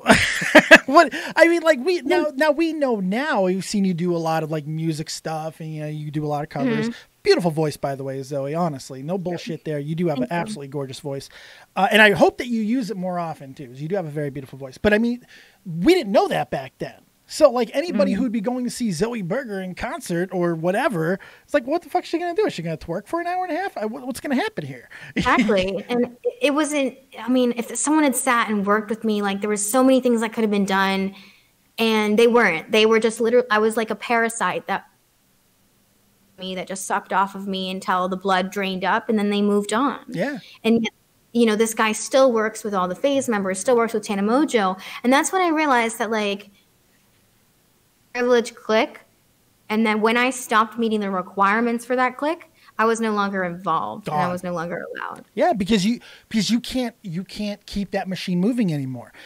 These Los Angeles managers. All right, this is something I've actually wanted to go off on for a little while because this is something that's coming our way. Regulation to YouTube and the internet is coming. And you've talked about this a lot. You might be a perfect person to talk on exactly why certain things need to end, certain practices, because here's what's happening. You're a normal girl, different, just not a famous person at the time by any stretch of the imagination. You weren't going to Hollywood. You weren't going to New York. You weren't doing anything of that. You're a YouTuber. You're a Twitcher like the rest of us, right? We're not mainstream people. Most of us don't have managers. Yeah, most of us don't have managers. We don't have handlers. We don't have PR people. Some of us need it, of course, but we don't have that. So what Hollywood, these fucking managers who probably can't get any real talent to sign with them anymore, saw was an opportunity. They saw a whole bunch of naive people who were coming into fame, money, and power that they didn't know how to fucking deal with. And they feasted on you. They absolutely ate everything off of your corpse that they possibly could. It pisses me. And this is not the first time that I've heard this story. This shit pisses me the fuck off. Wow. It drives me insane. It is what is causing a lot of the issues for a lot of these people, and not just women, men too. Guys are getting taken advantage in the exact same way because we simply don't fucking know better. This drives me nuts. I'm sorry. I didn't mean to tangent there, but holy Lord, that pisses me off. I love the passion, honestly, because too, and that makes me want to make a change, because I'll tell you why it happened. It actually wasn't these. Your theory is almost 90. It's almost 100%. It's at 95 right now. Here's why, and the only edit that I would make, if you may allow me. Yes, please. Yes. No, you have more insight than I do. Please. People in Hollywood, they weren't actually like the traditional, Universal Pictures, people who actually did talent management. These were not the modeling. These were not the music DJs, producers. No, this was a brand new type of, it's called MCN. Okay. Yeah. A network. And then they just sprung up overnight, finding people, and they were taking a cut. And all of a sudden, full screen, they can buy this huge building in downtown LA in Santa Monica. It was an entirely different kind of, they were a new genre of work. It's almost like they were designed to know what they were about to get into and put people through. I believe this is their bread and butter, that the majority of their money comes from the people like me who come into their agency, and then they use that money, and then they use it to fuel their other projects, like Tana Mojo's tour, which they put a little investment money into it, then they make more money back from it. And that's what they tried to do with me, is they didn't put any money into me. They just, because they didn't know, because of the viral star, it could go either way. And then they decided, okay, well, the diagnosis is in. Right. Yeah. And that was the end of that for me. Where, so this was just when I was MCN. This was, because I was with Machinima for a while, and they were garbage, but I didn't have any actual interaction with anybody. I mean, why would I? I never got anything going as far as real numbers. But so this was just an MCM that you signed with. Yes, okay, exactly. That's interesting. And what you don't know is that when you get enough views, eventually someone from that network reaches out to you and says, "Hi, I'm your manager." And they reach out to you, and then they get to know your name. And then you might fly out to LA to meet them because they're so excited that you have a manager. But you just kind of forget about the fact that they didn't pay for the fight because you're making a whole bunch of money now. It's a hustle. It's a hustle. It's a straight fucking hustle. It's a hustle. It was a bunch of five college kids who got this idea when YouTube was starting, and they started at the right time that they could come into maturity. Later date. And I believe that the majority of these people who work in this agency, not just full screen, they are predators. Oh, sure. Because this type of personality, charismatic, handsome, typically charismatic, handsome. Oh, sure. In the industry, a Weinstein in the making, and these people were put into positions of power. They were civilians, I would call them, not YouTube stars. They were civilians who all of a sudden had power like YouTubers, money like YouTubers, but none of the negatives. No, because their clients were taking all the negatives. Their clients take all the fucking heat rounds. Yep. Jesus. I wish I could be anybody. I wish I could have been my manager, because he profited. Now I know why he said don't go under $5,000, because his cut was 10. Oh yeah, so he's making 500 every time. Yeah. He's like, no less than 500 from you, ma'am. Yeah. I feel like my pimp, you know, he like dapped me up. That's exactly what he was. That's exactly what how much do you think he made off of you in the time that he managed you? I would say probably roughly 75,000. Over what period of time? Because you're not including like sponsorships. Like I got a sponsorship for $11,000, which at the time I thought was so much money, but I found out that they negotiated the deal for 30. Oh shit. Oh, where did the money go? All right, that's more than 10%. More than 10%. But if I never know what they charged, oh man, why would they be transparent about how much they charge? They don't need to be. They don't need to be. They're running your business. They don't have to. There's no regulation. Wow. I was instructed to send all emails that were sent to from my YouTube channel to them. That's gross. One day, they were even taken away from me. He logged in. He told me to give me my username and password, and I did it like a re-rake. And I said, "Why do you need it?" No, but then I put on 2 steps, so he couldn't. He had to get the code every single time. Okay. So I would know when he was logging in. That's what I did. So he would log in so he could show people how much money I was making in the little bit of time. Because when I came to the offices, that's what he was doing too. He would pull up my YouTube and show everybody like, oh, look at these stats in the past 60 minutes. She's had this many views. It's insane. Jump you up a little bit. He's sure. hacking the algorithm. Yeah.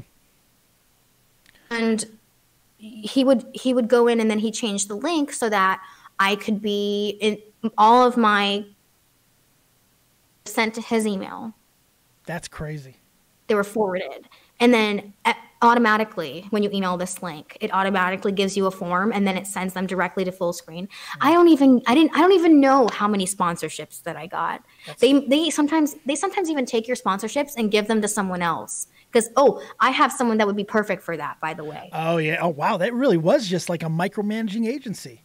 They put all you guys in there, and then whatever opportunities they saw, if one fit better for another one of their, which to an extent that is kind of what their job is, but it's never to be fucking over what you're supposed to be doing. That is some dirty shit. I really want to get you sit down with you and go through a lot of specifics one day. Maybe even just make a video together on it if you'd be up to that, because this is important to me. This is important. That's whistleblowers type things. It absolutely is. So I definitely want to hit in some private conversations on that, and then maybe we can make a video down the line. Or another live stream. I don't care. Because right now, believe it or not, we've already been talking for an hour and a half. I've been having so much fun. So what I'd like to do is change things up a little bit. I got a little bit of a game for you. I'm going to give you a name, some good names, some bad names, some indifferent names, and I just want your quick thoughts on those names, and then we'll go ahead and take some calls, and I'll get you out of here. Sound good? That's awesome. All right, so if you guys want to jump into Discord, now's the time. I'm sure one of my wonderful, beautiful, amazing mods will throw the link in there. If not, you can go do it yourself. Just go down right below in the description box. You'll find that Discord link. Jump in there and you can talk to Zoie Burgher today. But before that, let's have a little bit of fun here. All right, so I got some games. I got some names for you. First thoughts, just go ahead, and if you want to go ahead and further elaborate on whatever topic I bring up, feel free to do so. Sound good? Sounds good. All right, let's start with one thing that we have not touched on today that I know is important to you, religion. How do you feel about religion in this point in your life? I am a Mormon, and I'm a very bad one. I converted. I'm titling it World's Worst Mormon, Zoie Burgher. World's Worst? Oh my God, I might actually be, though. Make a shirt out of it, Zoie. Make some money off that shit. World's Worst Mormon. Have goddamn John Smith behind you just hanging his head in shame. I would literally get kicked out of the church for that. Yeah, probably. Bro, okay, so I love being Mormon, and I love going to church when I feel like I am worthy enough. But you were a Mormon convert, right? And I've been able to live up to since I was 19. Yeah. I didn't grow up in it. That's very important because I did not grow up indoctrinated. This was a willing decision I made over the age of 18 to join. And it was before I was famous, before any of this stuff, I was like, I want to throw away my life of thottery. I want to move on. And I've become a wife, motherly woman. And, and then I gave up, after that because I gave up. I was really hardcore into it. And then I got pregnant and then I had a miscarriage and the guy, we weren't even supposed to be having sex. Right. And I got pregnant and I lost the 15-week embryo or whatever. And it was like my world crashed down around me because I wasn't supposed to have sex. This guy was high up in the church and nobody would know. Like, it was just really scandalous, Zoie. Scandalous. Yeah, with a bishop? What was going on? Not a bishop. It was like so what they call as a clerk is the guy who enters all the names. But instead of it just being of the church, it's every set of churches in an area makes up a stake. Oh, okay. If I'm in a San Diego stake, that means there's a whole bunch of churches in all the neighborhoods and all of them meet up at the stake for their leaders. Yeah. So the leader of the stake had a clerk who helped him, and this was my boyfriend. So he was like high up, not just like he was the assistant to the regional general manager. Exactly. So there was like sin going on right under the God's nose, basically. Yeah. And it was really, really, really double standards and double life. But I still had a true convert to the faith. Mm-hmm. It was just the relationship I was in did not allow that to perpetuate. Sure. So yes, I love God and I love what he's done for me and I love his forgiveness and I'm sorry for what I'm doing. That meanwhile, I never had to mention I was Mormon. For a brief period of time, I thought I would be able to do it on my own. I could just live off my investments and get a real job. Unfortunately, I'm not that strong. Fair enough. To me, the money called to me when I compared making 50 G's a month with making 1 or 2 because of my qualifications and lack of education. Yeah. I said, no, I'm going back to selling nudes and I'm going to pay for my college. That's what I said. Because I got to the end of all this fame and I was like, what do we have to show for it? I lost a friend. Right. Like, are you kidding me? I had her before I was famous and then I literally lost her.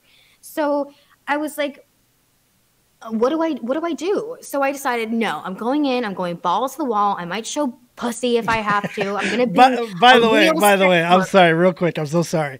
By the way, your announcement video, when you said you were going to be showing your pussy for the first time, one of the funniest things I've ever seen in my life. The way you said, because the last thing I was expecting was to hear you kind of giggle over the word pussy. But you did. Like, you showed that Mormon of you for a second. It was hysterically cute.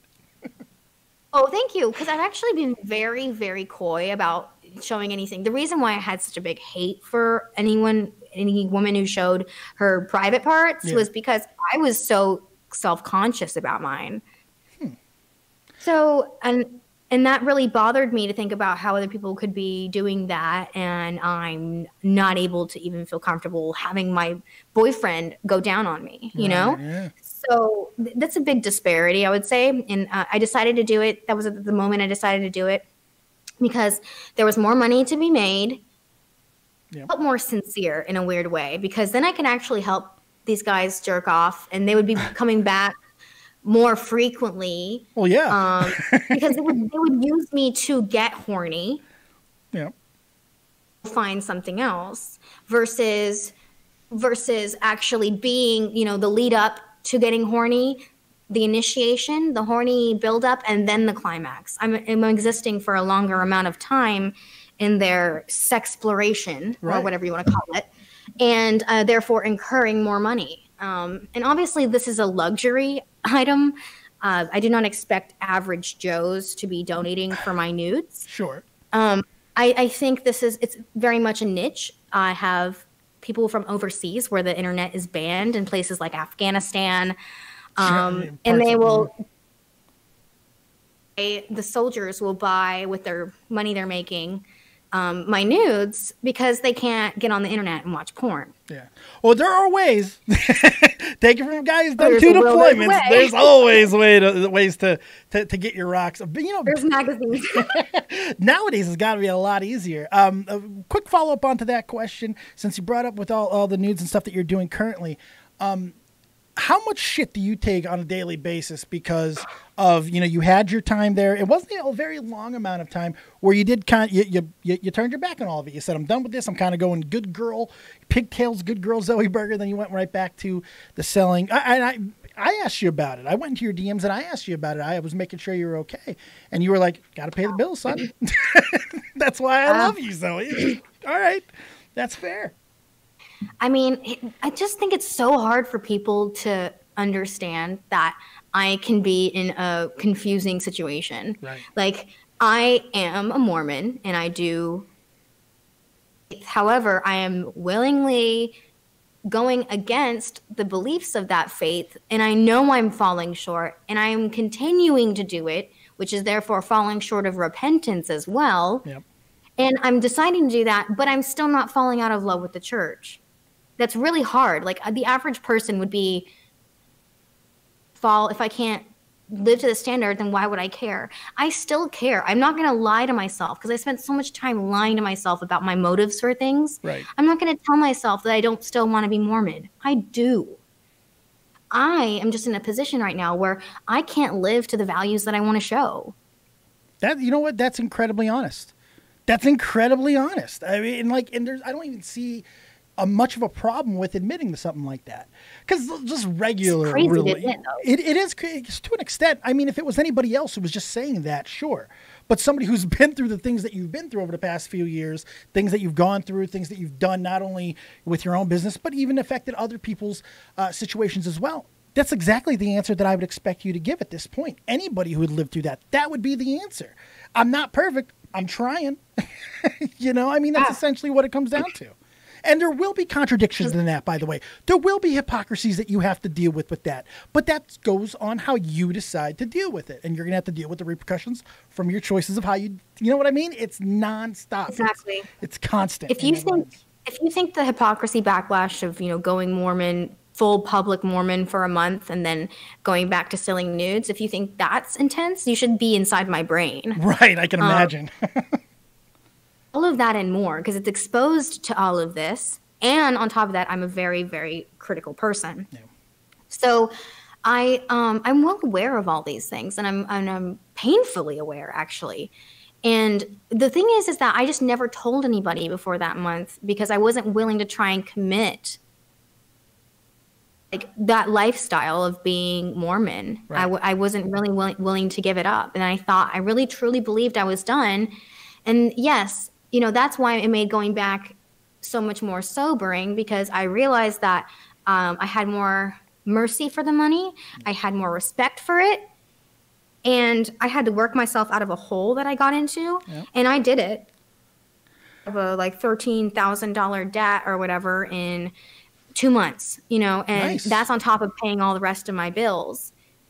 But that's insane to think about. The average person can't do that. No. And they would love to be able to, but they can't. And they would show their coochies if they could. For sure.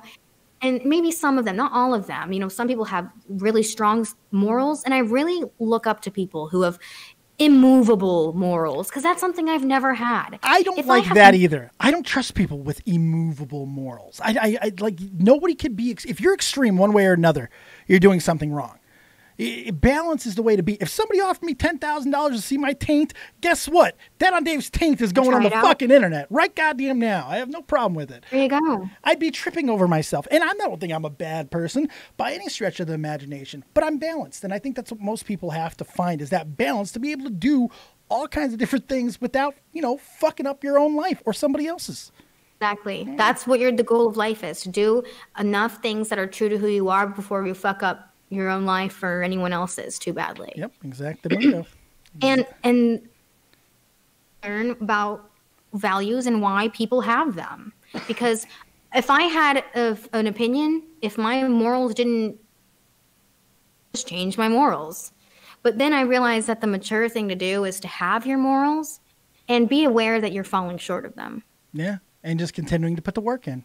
That is an incredibly mature and responsible answer.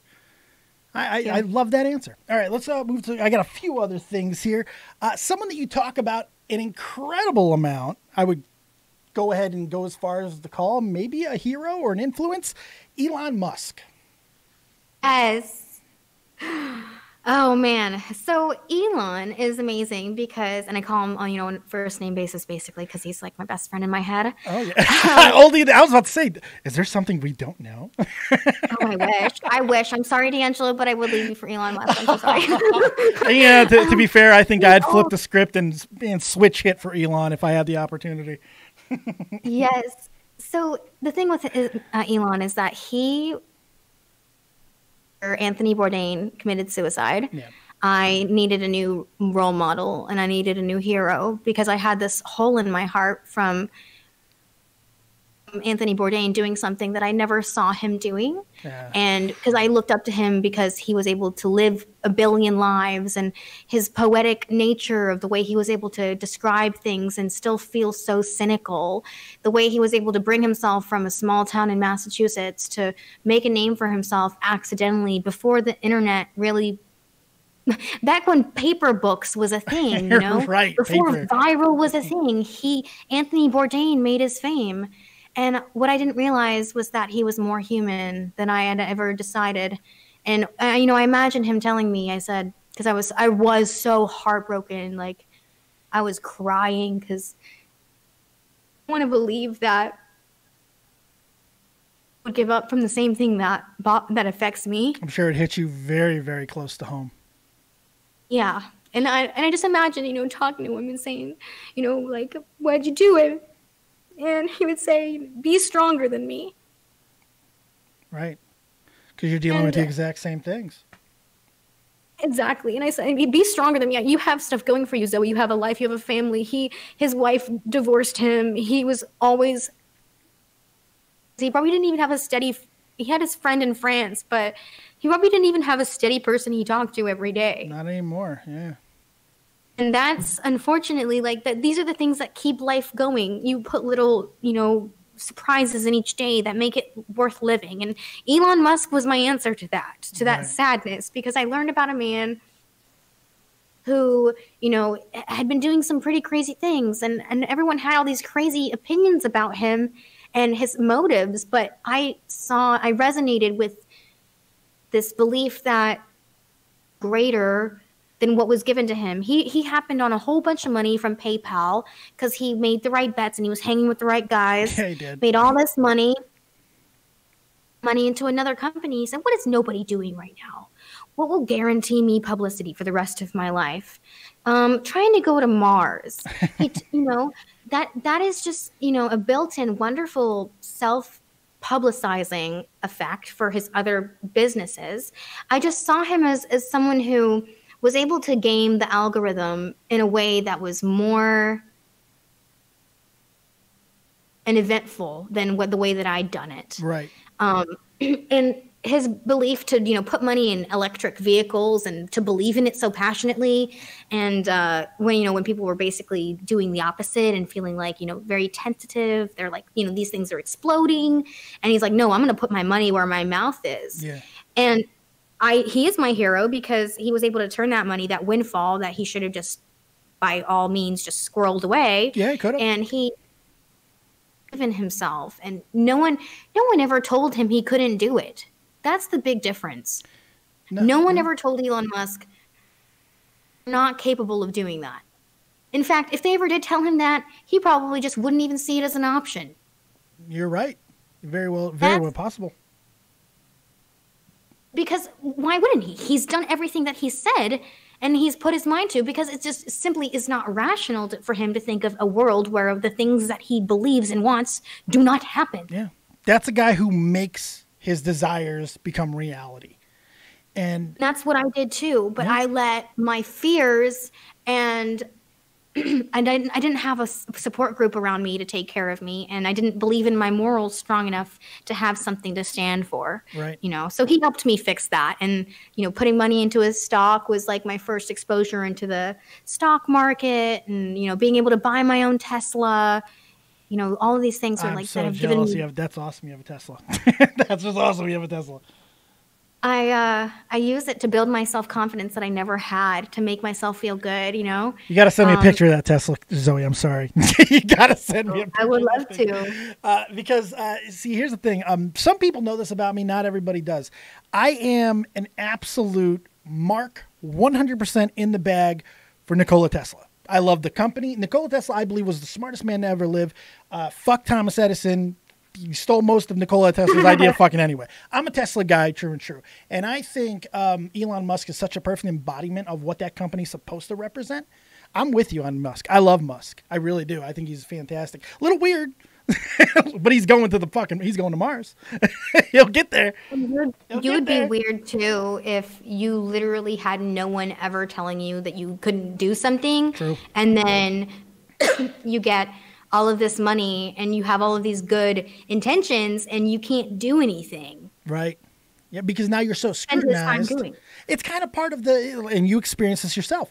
It's kind of part of that double-edged sword. You have the ability, you have the voice, the reach to do something, but it's your voice that people are using against you to prevent you from doing stuff. Like the whole thing. He believed he was free. Right. He believed he was free to do whatever he wanted, and he learned the hard way that he was not when this SEC, fined him for his tweets because his tweets affected the stock market too much. But let me tell you something.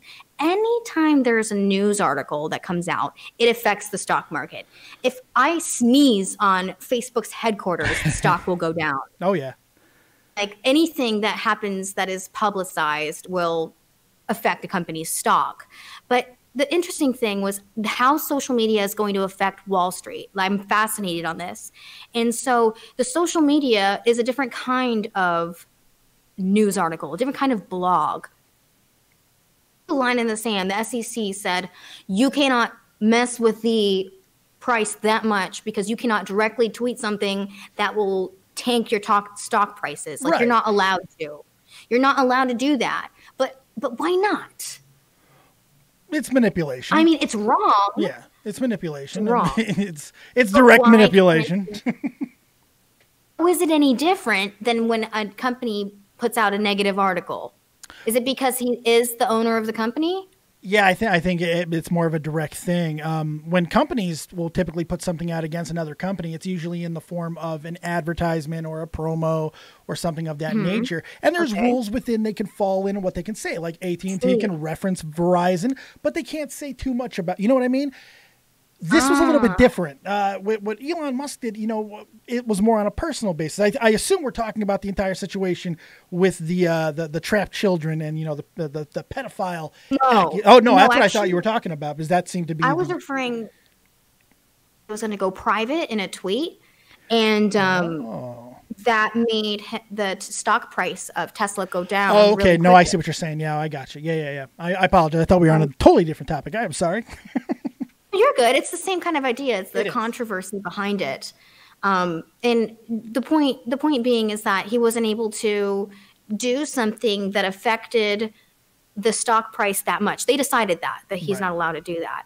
But it's so crazy because if he would have just paid someone to make a blog article about it, then it would have been legal. Yeah, because then they're doing a review of the service or they're giving an opinion piece on the service and it's their own piece. And if you provided any sponsorship towards it, there's a million things you can do. You can just do an interview. Because he tweeted it. So you don't find that weird? Oh, it's absolutely weird. Words in a tweet that he could have done to a news article off on a platform. Now do you see the point I'm trying to make? It's absolutely bizarre and weird. But it's still because I think it goes down to that personal versus business mindset. Maybe had he used a Tesla corporate Twitter account, it might have been okay. But the fact that he did it on his personal, I don't know. It's just like there's so many rules within that, insider trading, all those type of things that I know nothing about. Not just enough to be dangerous, mind you, that I would assume would be the reason for it. And it doesn't make it right because it is his company. But at the same time, like Billy the Fridge just said, as the owner of a public company, you have to protect the interest of your investors.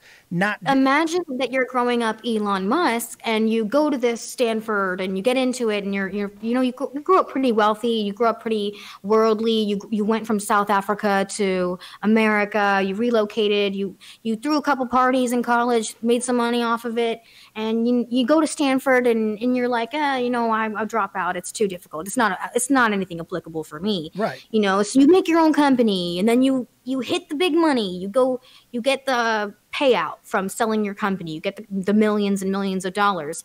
The whole time people are saying, go Elon, you did the right thing, you made the right choice, you trusted yourself, good job. So when he trusts himself in the future, he cannot be wrong. No, He's wrong. You know what? You're right about that too, because we see that with celebrity in general. When you get told that you're right for so long, or if you just continue to be correct for so long, it's hard to see the other side of being incorrect or being told that you are. Either you're not going to believe it or you'll have resentment for it. Yeah, you'll see that a lot. He was free. He felt he was free. He was a caged bird that could fly around enough that he never noticed, is what it was. He didn't realize that he was not as free as he felt he was, because the whole time he could do whatever he wanted. He could make any business. He could take that $400 million and do literally whatever he wanted. Yep. But flash forward, he thinks that he can do something with his own company, but it's reached a point where he cannot. No. And he finally, things are unraveling for him in a sense. Yeah, and it sucks because it comes down, it's almost the exact same type of things that you went through yourself in some ways. These are all public image things. Can I relate? Absolutely. I mean, these are all public image things that have come to hurt him and his standing within his company. The stupid smoking weed thing on Joe Rogan, the whole... I think it's also supposed to make him feel different about the way he feels about himself. I think it's a personal attack from the universe on a man whose stars align just a little too much. Yeah, and Billy might be right, by the way, too. What Billy the Fridge just said in the chat, he might be 100% right. Elon was trying to meme, and he took a hit with money, but he'll be fine. That is the one part I know he's right on. He's going to be just fine.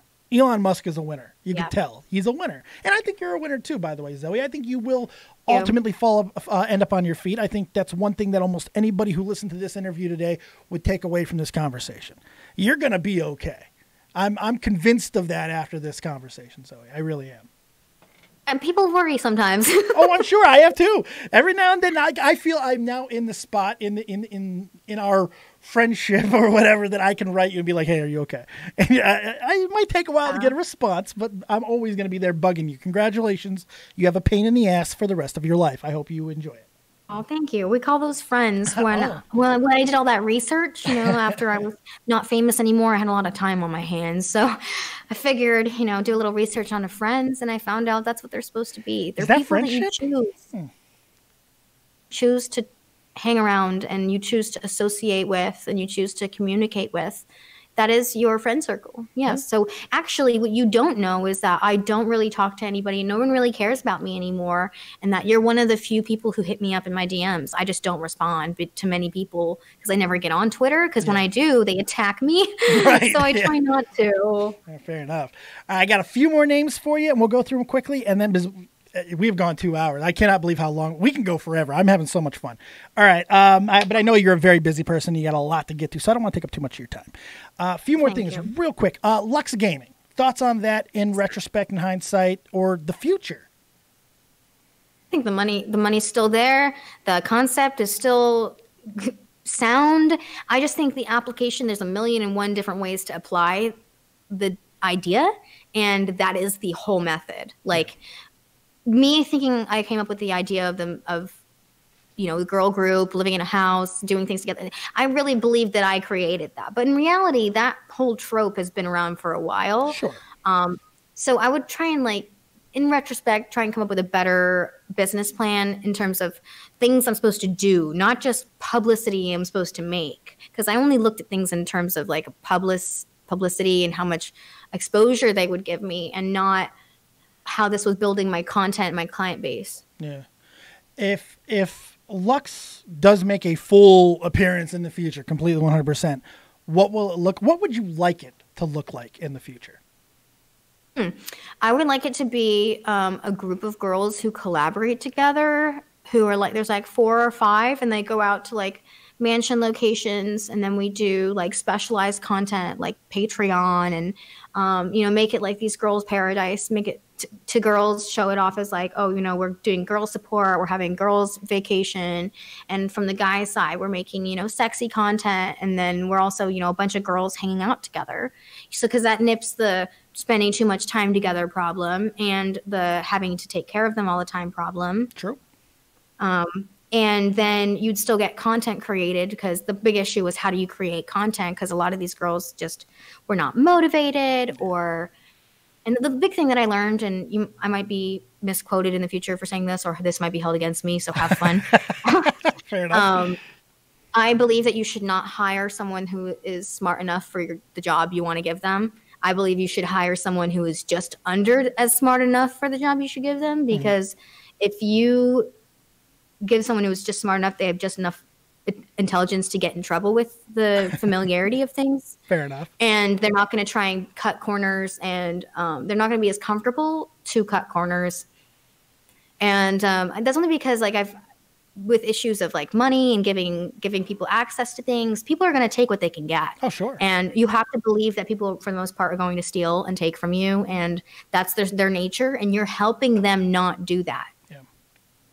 Yeah, I mean, essentially, originally you ran a dorm house in some ways, and now that's what you kind of got to go away from, in the future. It's like empower your girls to be individuals rather than not to be a part of the group. Don't empower the group. There you go. Yeah, okay, perfect. That's exactly where I think if there is a future of Lux, that's exactly what it needs to be. Perfectly said.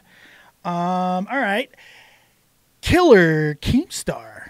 Keemiani himself. What do you think of old drama alert Keem Gnome Man over there? I think that he's a hungry ghost. In Tibetan Buddhism, there's a realm of beings that is neither living nor dead, that feeds off of people who are alive and causes a great amount of misfortune in the world, and that's Keemstar. He's a lich. And I do care about him, even though he unfollowed me and he called me irrelevant and said hurtful things about my boyfriend. I still care about him in the sense that if I denied him, it would be denying my origins and denying a part of myself, because he is very similar to me in a lot of ways. Yeah.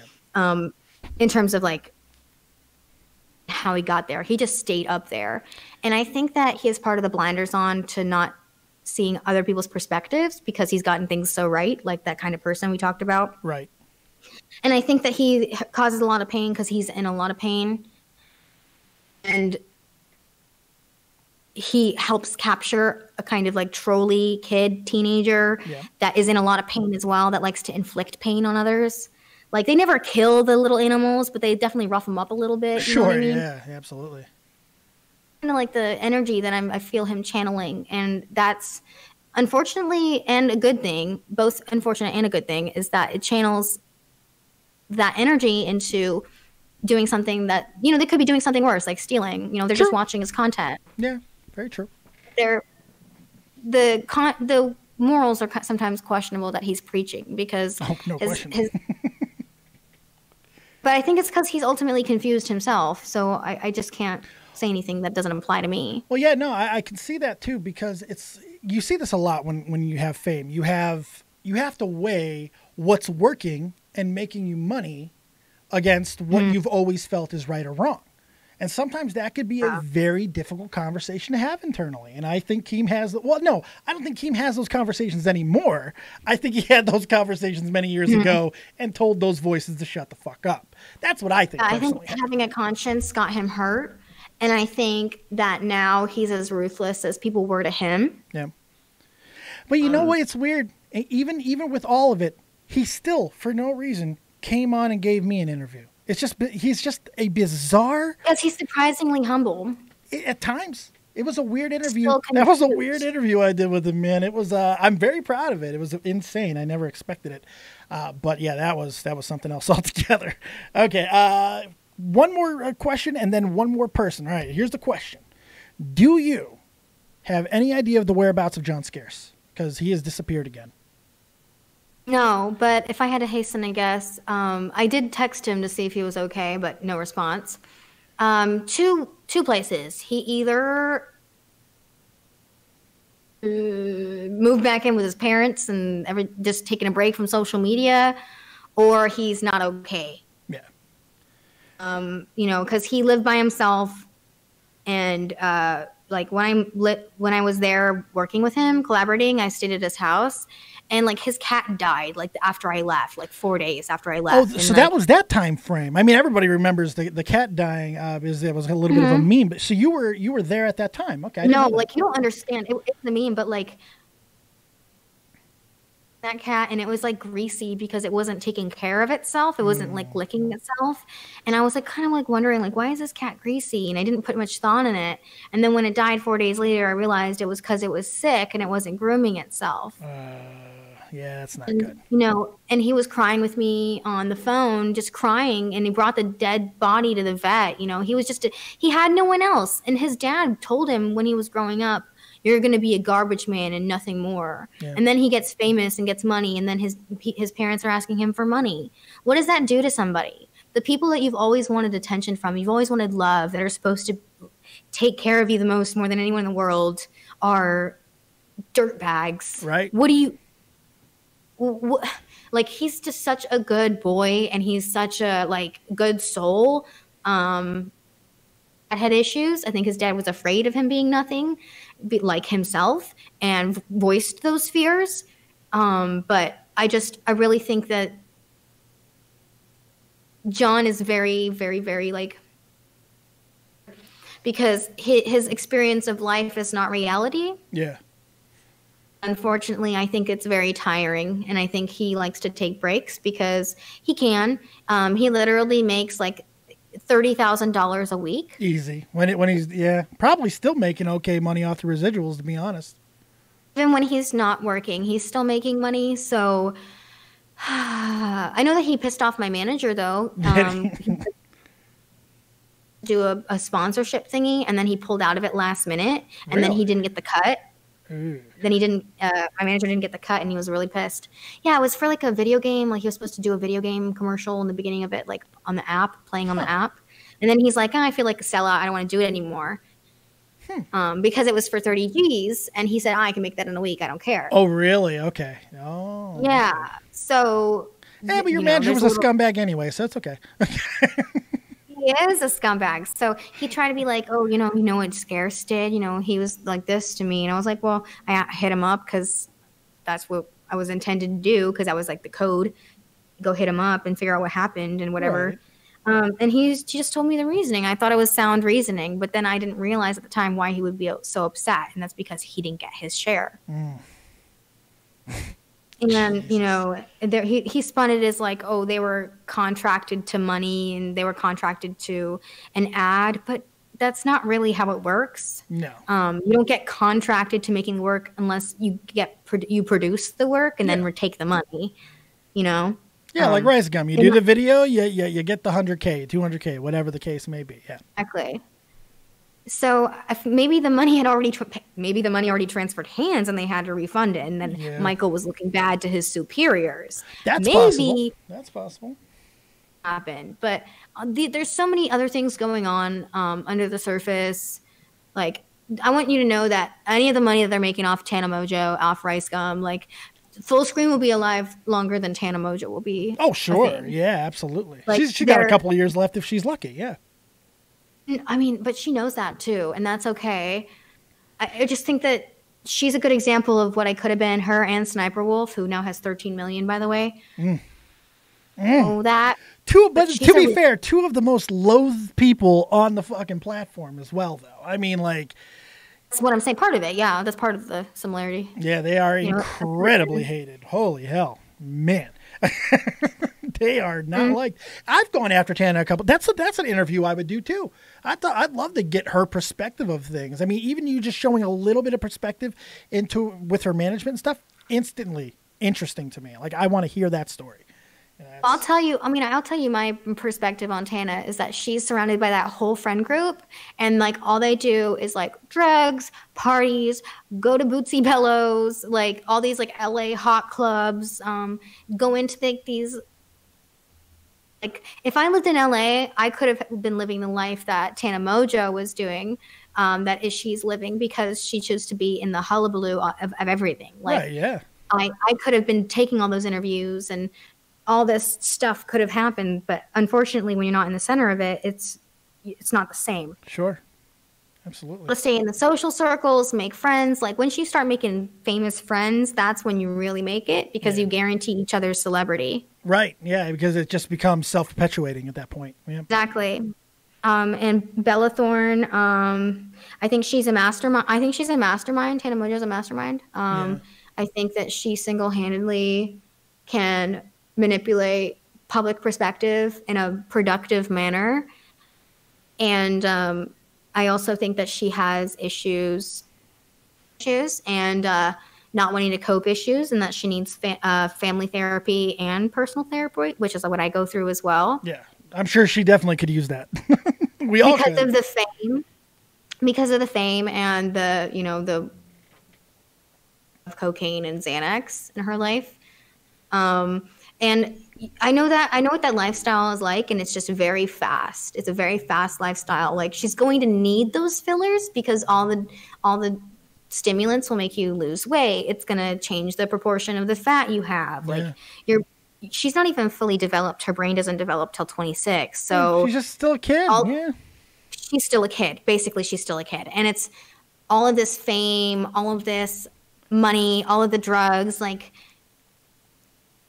recipe for a bad time, and she's not going to be taken as seriously as someone like Ariana Grande if she was to try and get rehab or something, like, it's just very different. It's a double standard, there's always going to be. But a lot of the times those double standards are put in place by the person themselves, and they don't even know it.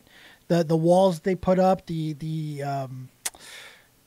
own insecurities, there's all kinds of things that put that wall up. You never know exactly why they're up, but sometimes you put them up yourself. And I think Tana's done that to herself in some regards. She definitely doesn't seem to have as much awareness as I feel she used to. I don't know if that's fair to say at all, but I don't know. Final topic. I think that happens when you... I'm sorry, go ahead. You cut out somehow. Oh, no, I'm sorry. I was just going to transition to the last thing, but if you have something else, please go ahead. Final note was that I wish well for her, and that she's gonna be okay. Yeah. Final thing I got, and then we'll take some calls and get you out of here. I'm sorry this has gone so long, Zoie, but this has been a lot of fun. I'm having fun. Your father. Now, last year, one of the most, I would say, significant, important things that you probably had happen to you, and you did a video on it and everything, was for the first time in 10 years, you were reunited with your father. How big of a change has that been on your life? It was a big deal because I had to come to the realization that the story that I was told from my mom was just her perspective, and that I needed to understand the other side, and that several things that were told to me growing up from her perspective were not actually true. That he still did love me. I was told from a young age that he didn't love me, that he left me and things like that, because that's how my mom felt. And, to this day, I asked her a couple weeks ago, I said, Mom, why did you say that my dad didn't love me? She goes, well, if he loved me, then if he loved you, then why isn't he with me? Yeah, your mom the mother of is his children. Very jaded. You could hear that just by that one sentence. It's a jaded thing to say. Because they're not necessarily mutually exclusive. It was an implied thing that, unfortunately, when he didn't fall to actually the same standards, he was not able to provide in that way, and she took the kids away, is kind of the story on his side. So basically, the end result was learning that nobody's a bad guy and everybody's human. Right. Learning to see people's perspectives. And my dad is hurting. Just like I had a childhood ripped apart from the age of 8, he lost his baby girl, his oldest. The reason why I'm successful is because of my dad. From the age of when I was born till I was 7 years old, I will not even be able to give my kids as great of my dad gave me. Yeah. And I just admitting that right now. I will strive to try and give that, because my dad, even though we were homeless, all these horrible things were happening. We were living in above business. We were living in just trying to make rent, things of that nature. I never knew any of this bad stuff was happening. I just knew that every day of my life was an adventure and that anything was possible. Oh, sure. My dad told me I could sign up for this kid event and win it. And he said, you can win it. I believe in you. And I would win it. And then I would just win everything because I never believed that I couldn't do it. The reason why, because he told me from a young age that I could do anything and that every day, like, beautiful and you're supposed to take advantage of and you're supposed to feel alive while you're living it. Right. Kind of emotional this week anyway. No, so. I totally understand. No, I get it. I fully understand what you're saying there. He gave you what you needed to be able to go after the things that you want to go after. He gave you that confidence. Yes, but unfortunately that the next 10 years of my life almost undid the work that he did for me in the first 7, because of the choices I made, because of the things that happened to me, whatever it was. I grew out of touch with that because I didn't believe that he loved me. Believing that your parents, like, rejection from your parents is one of the most intimate hurts that anyone can ever feel. Absolutely. You deep, for instance, like in orphans, like, to give up your child, to not want your child sometimes is portrayed. You don't want your child. Like, that feeling is something you sometimes can't recover from. No, this hits home to me because I'm away from my daughter right now. First time in my life, really. I've been transitioning back and forth between here and Germany, and I've been going, back there every few months. It's the hardest thing in the world. Like, I can't even say her name right now. Please continue before I start fucking crying. Holy shit. I know, because you're going from I know. I feel you, man. I really feel you because you're dealing with human emotions. You're dealing with a child. You're dealing with so many things that. And I just want to say I have respect for everybody and everything, how it turned out, no matter what way it turned out, because they're humans with their own choices and they made them. Yeah. Like, that's the most beautiful thing you can ever have is choice. Yeah. I'm glad that you got to be reunited with him, and I'm glad that it went well, and I'm glad that he's still in your life because it doesn't always go that way. So it's a good thing, and I hope that continues to develop and gives you that confidence back going forward because that's a big thing. Exactly the same. So how could I deny him and be denying myself? Yep. That was a very mature and responsible thing that you did, and I'm glad that it's working out in the right way. That's a good thing. Thank you. All right, you want to take these callers and then get out of here? Let's do it. Awesome. All right, let's run through them. These guys have been incredibly patient, and we'll start with someone that I think you know, a good buddy, one of the funniest guys I know, the one and only Billy the Fridge. What's going on? You're live with Zoie Burgher and Dead on Dave. Billy, what's up? What's happening? I've just been listening into this interview, and a few things I kind of wanted to point out. Earlier when you were talking about Elon Musk, you were saying how nobody ever told him he couldn't do anything, right? Like that was something you said.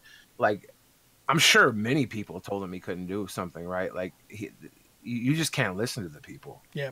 Like what I'm hearing from you, Zoe, you two talk. I'll be right back. All right, yeah, no problem. When you're saying, like, the first 7 years of your life, your dad did so much for you, and then the next 10 years of your life kind of, like, fucked everything up a bit. Like, in child development, the first, like, 6 to 8 years is, like, that defines who you are as a human being, right? That really does. It's very important, those first few years. That's why you had, like, such a big push. I think that the person you are today, like, I've seen you, I've followed you over the years. I consider you an amazing businesswoman. Like, yeah, it's like what you do is questionable, but, like, we live in a world where everything is questionable. So who cares about that? You're a glass cannon. Like, are you familiar with that term?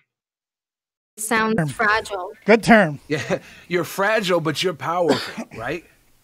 Like, you can do damage. The thing with a glass cannon is you got to protect it. You got to have a good base around you that can protect you and keep you powerful. Like, you do the damage, right? You can go out there and you can win the war. You just got to have the generals you can trust. I think that's the issue that you keep bringing up here is that you want. Like, nobody ever told you people tell you can't do something, right? And because you're fragile, that takes more effect than it would on a guy like Elon Musk, right? Okay. and I think your fragility, you know, it's not a downfall. You just got to recognize that and build your base and keep yourself strong. And I think you do have people in your life that do that for you. And I never expect you to ever be done winning, right? Like I remember having conversations with you in the past, and I could see that inside of you. You're driven. You're a strategist. You're ready for battle. And I just want to come in here and say, like, based off what you're saying today, like, don't focus on any of the negative shit that you have going on in your life, because like you have so much positivity. Like that first 8 years that your dad put into you, or 7 years, like that's more of you now than you understand and know. It really is. That other 10 years, whatever, that's development. That's you learning other traits that might hold you back, but you got the power. Like you're strong. You're like 100% a glass cannon. You're absolutely a warrior. I don't think there's any question about that. Yes. That's Just very powerful. Just the fact that you're still around, Zoe. I mean, like a lot of people pack this shit in after a hell of a lot less. A hell of a lot less. I don't ever see Zoie Burgher up and quitting unless something better comes along, right? Like that's Zoie Burgher to me. It's good shit. But that means so much. That really does mean so much to me.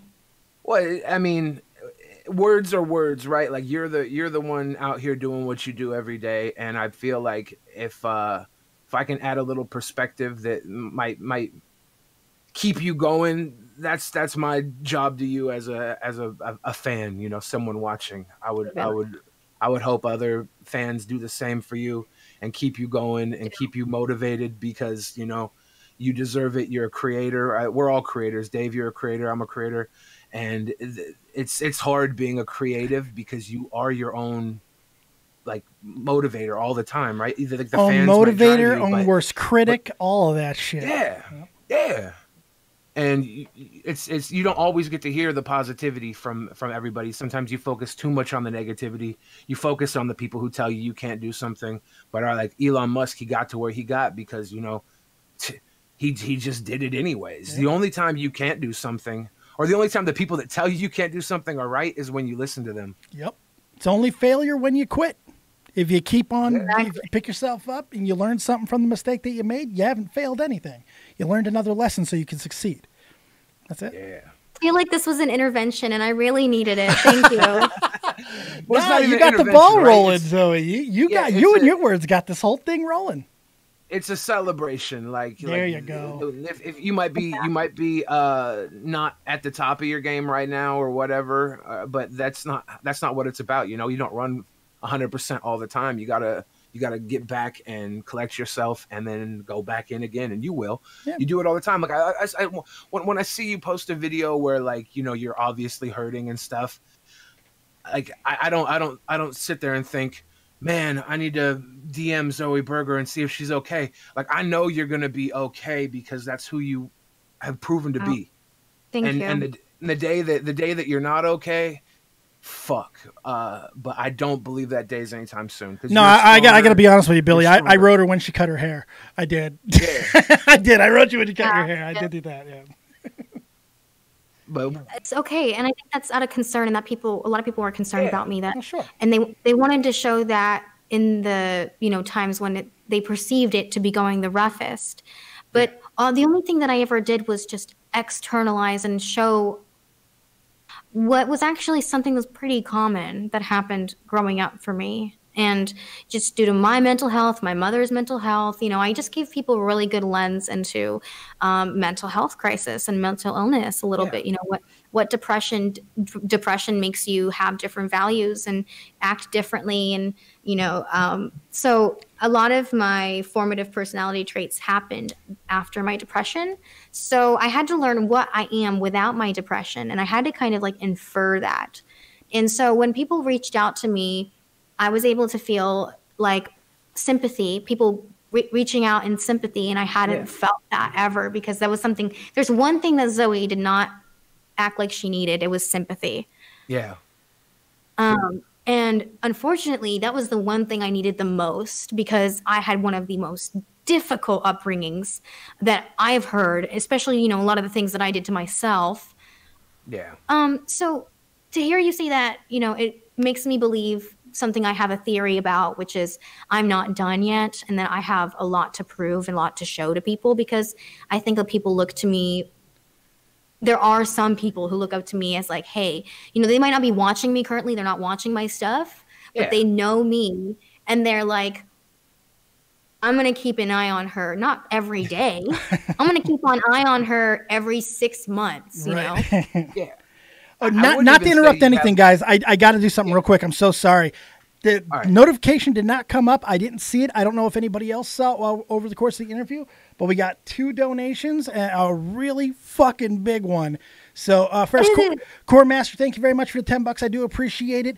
And my old buddy, man, a dude that I went to fucking AIT with in the military, Bandu, good friend of mine, man, $150. Thank you so much for that, man. That is, I'm sorry I didn't see it. I'm sorry I didn't react to it. Join me on Twitch later. I'm definitely going to be chugging a beer or 2 for that. Thank you, guys. That was incredibly awesome. well needed. Sorry about that. Did not mean to interrupt your conversation at all there, but I had to let those people know. That's a celebration. What are you talking about? And I think it was a while ago too. Guys, thank you so much. God, I'm so sorry. I don't know why I didn't show up. Continue, guys. I apologize. Invest in the conversation. It's okay. Yeah. One of the things you just said, Zoe, was you said you still think you have a lot to prove to people. I think you have a lot to give to people. You don't got to prove shit to anybody. Honestly, you just have a lot more inside of you to give to this world. Like you're a person who drives. You're driven. Yep. You know. So I wouldn't even see the main difference between me and Celestia. Like, do they see a difference? Because for a long time, like I was just trying to, you know, like claw and scratch at, which was just this belief I'm separate, I'm different, I'm not like her, you know. And I feel like trap that I did, and I had a little bit better handle of it than she did. I think I think Celestia was more chaotic with her climb. Like she wasn't as calculated. I think it's a little different. Yeah, it's a little bit of a different of an adventure, you know. See what you're saying. So that changes the cards a little bit because it's not as explosive in the beginning. It's kind of like I don't think you should even compare yourself to other people, right? Like you are Zoie Burgher. You did something that took the internet by storm, and everybody talked about you. And you know that was an easy way in with a lot of hard work, right? Like yeah, right. It was like everybody sees you come in shaking your butt, and they're like, "Oh, wow, that's that." Then why isn't everybody doing that, right? Like you did something huge that you didn't invent it, right? But you definitely rode that wave to the top, and I think that was more about you, the person, than what you were doing, because absolutely you had the mindset to just succeed, and you used the tools you had handy, and you built a little place for you to be here, and you will build again. You know, you're young, you're talented, you're beautiful. These are all things that I used to be. And so I'm speaking from experience here. Jesus Christ, Billy. Yeah, you're quickly becoming one of the sexiest people here, my friend, with all your weight loss. Holy shit. I mean, it's a long process. I should have done it 10 years ago. Have you seen what he looks like right now, Zoe? No, I haven't. Oh, no. You gotta see. You gotta go to his Twitter and see how much weight this man has dropped. Like seriously. I mean, I'm still fat as shit. So am I, but Jesus Christ, man, take the W. I mean, I haven't got it yet. It's not even dysmorphia. Like it's just reality. Like I was almost 600 pounds at the beginning of 2018. So like here's the problem now. Here's the problem. Now you look your age, man. I know, right? Thank you. That's literally the only downfall. Only of all downside. This is now I look like someone's grandpa. Yep. No, it's only because your facial. This is why girls get fillers, actually, because I got my lips done, so I'm just fascinated with this topic. And what happened to your face is what happened to my boobs. So. I like this comparison. I do too. I'm always down for boob talk. Jesus. And I hope you don't take that negatively. I take that because I know you got thick skin, Billy. Because my breasts, I was very chubby when I was younger, and then I lost and I got fit, and I would describe my boobs as a sock with a bunch of marbles in it. You know, kind of like crinkles a sock a little bit. That's kind of what they felt like. That's a description. That. So would you? I felt that. I'm sorry. I felt That's that. familiar. I got a couple marble socks hanging off my body. Yeah. If I put my shoulders back and like really like pushed my pecs out, like I could make them look like they weren't pointing down all the time. But that's about it, you know. So anyway, I'm just taking the piss out of myself right now. You're great. Brand new 22s. I'm just kidding. There you go. Now you got to get the flex. Now you got to flex. Absolutely. Get them. See the hydraulic suckers. Billy, you got anything else for Zoe? Faye's been waiting a long time. I want to get her in, and then I want to get. Yeah, get on with the show. It's been a great show. Glad that everybody spent the time to really talk about things. Always, you guys have a good rest of the show. Thank you so much, Billy. I'll hit you up in the DMs. Probably we'll keep this chat going. For sure. All right, see you later, Billy. Don't even. Bye, Billy. Bye. Billy the Fridge, everyone, the one and only. I just interviewed him about a week ago. He did a really good job too. Let's bring. I have time to run to the restroom. Oh yeah, sure. This is gonna be the last caller, and then we'll get you out of here. I had to do the same thing. Zoe's gonna take a quick break. She's gonna go pee. I'm gonna take a second to look at the chat and give a little bit of love. I do not know why my notifications aren't working. I actually had to stop for a second too and go pee, so I understand fully why Zoe has to take a break. I don't know why my notifications didn't work. I very much apologize to anybody who supported that I did not see. I think I got the two that did. Thank you both. I appreciate it. Core Master, you're fucking incredible. Thank you so much. And my man, my dude, all the way back from AIT. Thank you so much, dude, for that big donation. It really does mean a lot. We're going to go ahead and get one more call in, and then we're going to let Zoe go. Man, she has given us so much time today. Holy shit. I cannot believe how long we've been going, like 2.5 hours. This has been absolutely incredible. I hope you guys are enjoying it. Go ahead and tell everyone about it. Let everybody know what you've been seeing throughout the course of this. We started a little bit late, but it goes to show once again that if the best things in life are always worth waiting for. Always. Don't know if Zoe has returned yet. I don't think so. Let's bring in Faye. I'm going to bring in Faye now so I can go ahead and start talking to her, and Zoe will be back in just a moment. Faye, you waited the whole time. You're a fucking champion. I did, and I'm only on my phone, so I had to keep switching back between the stream and checking Discord. No, you sound great. You're good. I'm glad first to know that you're alive. Oh, Zoe's back, and we have one of my good friends with us as well, a longtime friend and co-host of the channel, the one and only Faye Bell. She's here. Faye, Zoe's all yours. Hi, Zoe. Oh my gosh, we're actually, I think we're around the same age, like in your mid-20s. 23. Yeah. So I'm 25. So I actually have a funny story, Zoe. Do you remember a couple years ago when you flew up to Toronto to meet that boy that kind of like blew you off or whatever? Oh my God. Oh no, what's happening? What about Keenan? You did like an impromptu like meetup at the Eaton Center, and I was there that day. Oh wow. Yeah, I know. The one that I didn't show up to? Yeah, exactly. Nice. Okay, one of my shining moments from my career. Yeah.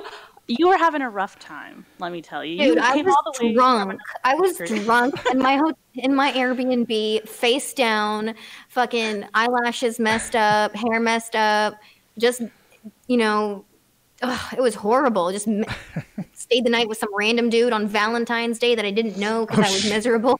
Like literally like the worst 24 hours ever. Because when I flew to go see this guy, I was like, he's like, oh yeah, by the way, my mom found your page. I can't have anything to do with you. I can't touch you, but we can still be friends. I'll hang out with you tomorrow.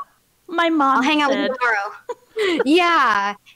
And he was a huge mommy's boy. And I started dating another mommy's boy. And it's his mom, and the one I'm with now stood up to his mom and said, no, I see something more in her. Oh, good for him. I happened to be there, and I had to have I feel like so we're both women, obviously. You were like the first Twitch streamer. Like, well, there had been like, you know, booby streamers or whatever, a lot on Twitch that were blowing up. But you were the only one that was like, yeah, like I'm doing this. I acknowledge that I'm selling my body basically for money. You were the only person. Like all the others were like coy about it. Like, no, I just like to wear really low cut shirts. Just have boobs. Oh my god, they naturally look like this. You know, you are iconic. And I'm giggling as I say this. My boobies? What are you talking about? Oh, I'm just gonna pick up this girl. What's your Twitch channel? Oh, no. Oh, that's the Fainacorn Zoe. She's an absolute beauty, like Helen of Troy. Oh, she's gorgeous. Yes, that's my Fainacorn. That's my favorite. I miss seeing her. Man, darn it. Oh yeah, she's a beauty. That was my shot. Yeah. I have a little baby, so who is extremely loud, and I could not stream even if I wanted to. Right now, she's kicking me as I'm trying to talk to you. Yeah. Honestly, I was thinking about this, and I was thinking about how it would be like groundbreaking for a woman to stream with her child, like to really like hit home that, you know, working mothers can do this as well. That's all. I just had that thought, and then how it would be perceived differently. Do you see like marriage and kids in the future, the near future for you? I do. Me and my boyfriend talk about it. He calls me future Mrs. Taylor. Aww. So I think that's a sign. It's a good sign. You know, and Probably. I think I just have to be consistent and be stable and show that I'm ready for a family, because he was married before. Mm-hmm. Different to, you know, go from being single, no children, to with someone who has been married, who has children. And I had to catch up basically in a lot of areas, like doing the dishes. Yeah, you have to go, oh, now I'm a mom, basically. Yeah, it's a totally different thing. And when I finally started calling them our kids is when I realized, you know, that the assimilation was complete. It's an interesting journey, isn't it? I would choose it again, because when I tell them, you know, hey, mommy was famous, and guess what? She gave it up all for you guys. That's a good move. That's a really. Now, you didn't get the PlayStation this year, but mommy gave up stripping, basically. So. Money gave up stripping on the internet for you. That's why we can't afford the PS17. Shut up. It's not going to school. That's what I don't want to do. Like, that's one of my fears, is like getting to my children and getting to childbirth and not have any money left. That's why kind of the big reason I do the stocks and stuff, because I want to leave something for my children. It's another example of you having stuff that happened to you at a young age, learning from it, and then figuring it out going into your mid-20s. You're exactly where you're supposed to be. Zoe has lived like a million lifetimes in the span of like like a quarter of a decade. In the last few fucking years. Just in the last few years, it's incredible. Ow. Uh-oh, we got some baby issues. I was the only one that thought that. Oh, no, she's actually just laughing. Oh, okay. It's us, okay? Zoe, like, yeah. Oh, I'm sorry. No, you're good. I was talking for the baby. I was imagining she was like, yeah. Keep going, Zoe. Preach. Faye, you got one more for us, and we're going to get out of here. Yeah, Zoe, when you have kids, if you have a daughter and she wants to kind of go into like online sex work, what kind of advice would you give her to avoid sort of the things that didn't go right for you? It would, first of all, have to be 18. If I caught any lick of that, you best believe I'm going to try and suppress the urge to kick her butt, because my mom did that to me, and it didn't work, for the record. But, you know, suppress the urge, not act on it if she does it before she's 18, because that's what I was doing, and that's definitely not a good idea. And it puts people in a bad party, in a bad situation. Absolutely. Oh, all right, Faye, on that note, we'll go and let you go. Faye, thank you so much for the call. No problem. Have a wonderful day. Bye. You too. Okay, thank you. It's always fun doing shows when the baby's trying to coo and be a baby. It's always fun. I love babies. And one day maybe I'll have one of my own, and I can, you know, share that journey. I'm really scared to like share that journey on the internet, because I'm going to. Right. I just think that I'm not the only one. I'm not the only Insta thought that's going to have to wisen up and get have a baby, get wifed up. You know, it's a natural progression of things. It's coming. Yeah. And we're going to have to see a generation of these people, social media famous, who get married, have kids. And we haven't really seen that yet. Nope. We have not seen the downfall of this. We really haven't. Continuation, the maturation of this this phase. And so I don't really know what it looks like, but I would love to be, you know, able to show in the future, like, this is parenting, this is another aspect of it, you know, and share my lens and share content that's family oriented and talk about, you know, things of that nature. And I know it's going to be difficult because of my past. Well, it's going to be difficult because of my past. People are going to bring it up. Solid, like, I'm not going to have kids until I have like a solid rebuttal. Like, that's what I want. A solid rebuttal. You know what your rebuttal is? You know, it's going to probably take you about 5 years to figure this one out. Even with me saying it, in 5 years, you're going to go, fuck, and Dave was right. It's who cares? That's the only rebuttal. I mean, I mean, even with your kids asking you those questions, it's going to come down to a who cares type of answer. Because all the things that you've done has gotten you to the person that you are now. So things that I've done. They don't need to. Nobody needs to ever agree with anything that you've done. You know, it's about it, especially if we're talking about that relationship that you're going to have with your child, you know, that you have to explain everything to. It's very simple as this. Same thing I told my kid. Everything that I have done up to this point has helped me become the person that is allowing me to be a father to you. And that's good, bad, and indifferent. Hey, you want to elaborate? Sure, we can elaborate. Go watch my videos. You know? I think they're going to be teased. I think it's going to be similar to what my siblings are going through. Yeah. A lot of them are like, because their parents will have grown up knowing about me. Oh, yeah. So, like, I'll go to drop off the kids, and then they're going to, like, kind of keep their kid away from me, like, you know, like, pull them off to the side or something, you know? Like, might. I don't know. They very well might. It's just that kind of, like, unspoken thing that's going to just kind of hang there. And I think not their siblings, their peers might make fun of them or maybe think they're cool. Like, your mom did Playboy, your mom did this, your mom was an Instagram model. Ooh, Instagram went bust in 2030, so now you're just old. Hey, there'll be good and bad things that come from that, but as long as you're still dropping him off or her off in a Tesla, I think you're okay. Think it'll be all just for their college. So there you go. There you go. Zoe, I've had an absolute blast. I cannot believe we've done almost 3 hours. This has been insane. Longest interview I've done so far, by the way. You hold the top spot. You are the queen. So thank you so much. We can keep a conversation going. I like that, you know? Oh, wait, easily. And we did that before we even took calls. And then we could have had Billy on for like 2 hours. So, I mean, it was a very fun time. I hope that I didn't hold you up too much today. Thank you so much for having me on. Thank you, everybody who's watching, who stayed with us. Thank you. Please leave a like, comment, and subscribe. Dead on Dave has been so authentic, and I just know one day you're going to have hundreds of thousands of subscribers, and I'm going to be like, yeah, man, I saw this guy do his thing. I appreciate that. I'm just trying to get to the 10. You want to help me get to the 10? Go ahead and throw this into the community tab for me. That'd be wonderful. As long as once I get to the 10, there we go. Work about everything else after that. Zoe, thank you so much for the kind words. And thank you for an incredibly opening and enlightening, and whatever. A great fucking interview is what it was. So thank you. Thank you. I'm going to go ahead and close it out, and I'm going to let you go. And hopefully you'll come back. I want you to come back, Zoe. Anytime you ever want to talk about anything, please feel free to know that you have a home right here.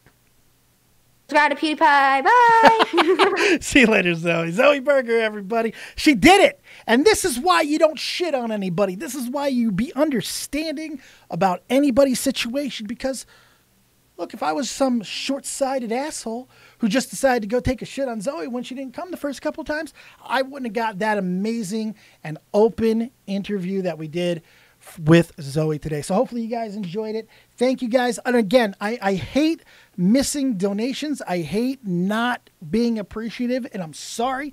Thank you to Core Master. Thank you so much to my boy Bandu for your incredible donations. I really do appreciate it. It was incredibly helpful today. Can't even fucking tell you. Thank you. The rest of you guys, go watch Tommy. He's live right now, and I may or may not be live on Twitch later. I haven't decided. I'm not feeling exactly 100% in the throttle area. Thank you, Billy. Thank you, Faye. Thank you, everybody who called in. I greatly appreciate you. Have yourselves a fantastic night. Keep it copious, folks. And remember, as always, if you don't have talent, have talented friends. Go down below and subscribe to Zoie Burgher. More content's on the way. See you guys later. Peace.